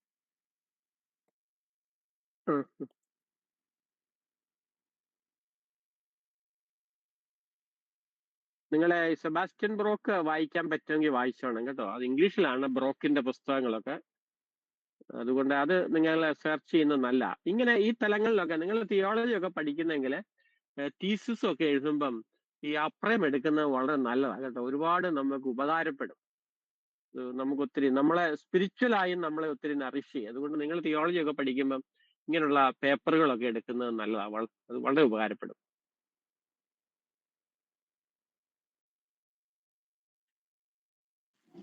നമ്മുടെ സിറോ മലബാർ സഭയിലെ നമ്മള് പ്രേമിനെ അനുസ്മരിക്കുന്ന ഏതെങ്കിലും ദിവസവും ഒരു പ്രത്യേക പ്രാർത്ഥനകളോ അങ്ങനെയൊന്നും നമ്മുടെ ആയിട്ടുണ്ടോ അച്ഛാ? ഒന്നുമില്ല. നമ്മുടെ യാമപ്രാർത്ഥനയിലുണ്ട് മാറപ്പറയും. യാമപ്രാർത്ഥനയില് ഇത് ജൂൺ 9 അദ്ദേഹത്തിന്റെ ഫീസ്റ്റാ കേട്ടോ. ജൂൺ മാസം 9-ാം തീയതി. ജൂൺ 9. ജൂൺ 9-ാം തീയതി ഉണ്ട്. നമ്മുടെ ഇപ്പോഴത്തെ പുതിയ അതിനകത്ത് അപ്രേമിന്റെ ഫീസ്റ്റിന്റെ ദിവസം കൊടുത്തിട്ടുണ്ട്. പൊതുവിൽ നമ്മുടെ പള്ളികളൊന്നും അങ്ങനെ അധികം അപ്രേമിന്റെ പേരിൽ ഇല്ലല്ലോ. എനിക്ക് തോന്നുന്നു കേരളത്തിൽ 2-3 പള്ളികളൊക്കെ ഉള്ളു അപ്രേമിന്റെ പേരിൽ. പാലായിലുണ്ടല്ലോ ഒരെണ്ണം. പാലായില് അപ്രേമിന്റെ പള്ളിയുണ്ട്, കാഞ്ഞിരപ്പള്ളിയിലുണ്ട്, പിന്നെ യാക്കോബായക്കാരുടെ പള്ളിയുണ്ട്, തോട്ടയ്ക്കാട്ടൊക്കെ ഉണ്ട്. പാലായിൽ കവികുന്നാണ്. കവികുന്നുണ്ട്. പിന്നെ കാഞ്ഞിരപ്പള്ളിയിലെ ചാമമ്പതാല് അപ്പറയുള്ള ആ പള്ളിയാ നമ്മുടെ. നമ്മുടെ ശരി, ചാമമ്പതാലിന് അപ്പുറത്താ. സ്ഥലം വിട്ടുപോയി. പിന്നെ തോട്ടയ്ക്കാട്ട് ഓർത്തഡോക്സുകാരുടെ പള്ളിയുണ്ട്. ഇളങ്ങോയി ആണോ? ഇളങ്ങോയി പള്ളിയല്ലേ അച്ഛാ? ഇളങ്ങോയി അല്ല, നമ്മുടെ കാഞ്ഞിരപ്പള്ളി ആ പള്ളിയാ സെന്റ് എഫ്രേമിന്റെ. ചിറക്കടവ് പള്ളി, ചിറക്കടവ് ആണോ? ഇളങ്ങോയി ആണോ? അല്ല, ചിറക്കടവ ആണല്ലേ. പിന്നെ എഫ്രേമിന്റെ പേര് നമ്മുടെ ഇതിനകത്ത് ദിവസവും ഉണ്ട് കേട്ടോ. നമ്മളെ മധ്യസ്ഥ അനുസ്മരിക്കുമ്പം മാർ അപ്രേം എന്ന് നമ്മൾ പറയും. കാരണം മാർ അപ്രേം നമസ്കാരത്തിലുണ്ട്, യാമപ്രാർത്ഥനകളുണ്ട്.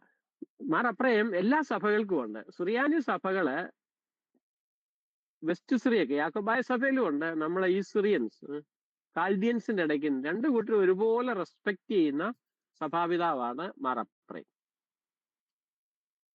അതുകൊണ്ട് ഈ ദൈവശാസ്ത്രം സുറിയാനി സഭകളുടെ പൊതുവായ ദൈവശാസ്ത്രമാണ്. മറ്റു കാര്യങ്ങളിൽ നമുക്ക് വ്യത്യാസം ഉണ്ടെങ്കിലും അപ്രേമിന്റെ ദൈവശാസ്ത്രത്തെ തുല്യമായിട്ട് എല്ലാ സുറിയാനി സഭകളും റെസ്പെക്ട് ചെയ്യുന്നുണ്ട്. നമ്മുടെ ഈ ദയറ അപ്രേമിന്റെ പേരിലാണ് കേട്ടോ. അതെ. പിന്നെ സീരി അപ്രേമിന്റെ പേരിലാണ്.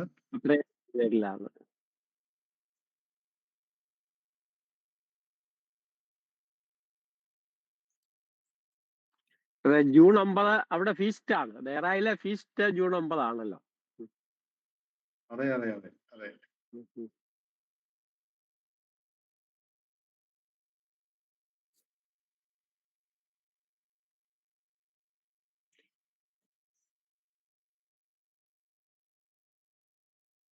വേറെ എന്തെങ്കിലും ചോദിക്കാനുണ്ടോ ചോദിക്കാം, അല്ല നമുക്ക് ഇതൊക്കെ വൈൻഡപ്പ് ചെയ്യാം, കൺക്ലൂഡ് ചെയ്യാം.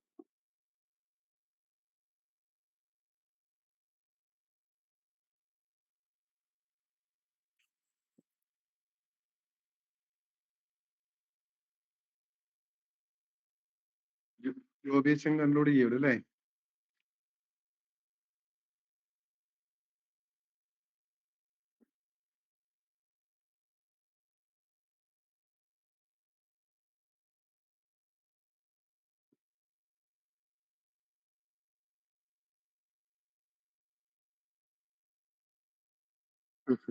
ഇടയ്ക്ക് മിനിറ്റ് പോയി, ഒരു 6-7 മിനിറ്റ് പോയി.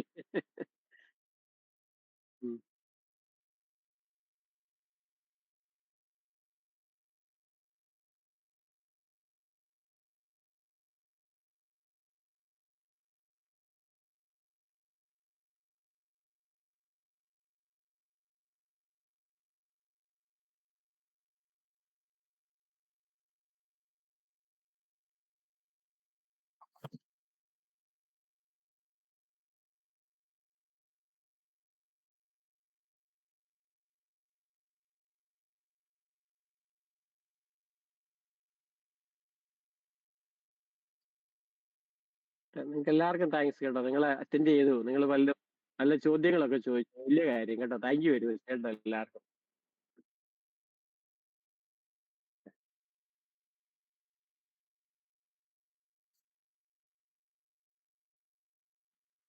പരിശുദ്ധ ഞങ്ങൾക്ക് വേണ്ടി ഇപ്പോൾ ഞങ്ങളുടെ വന്ന സമയത്തും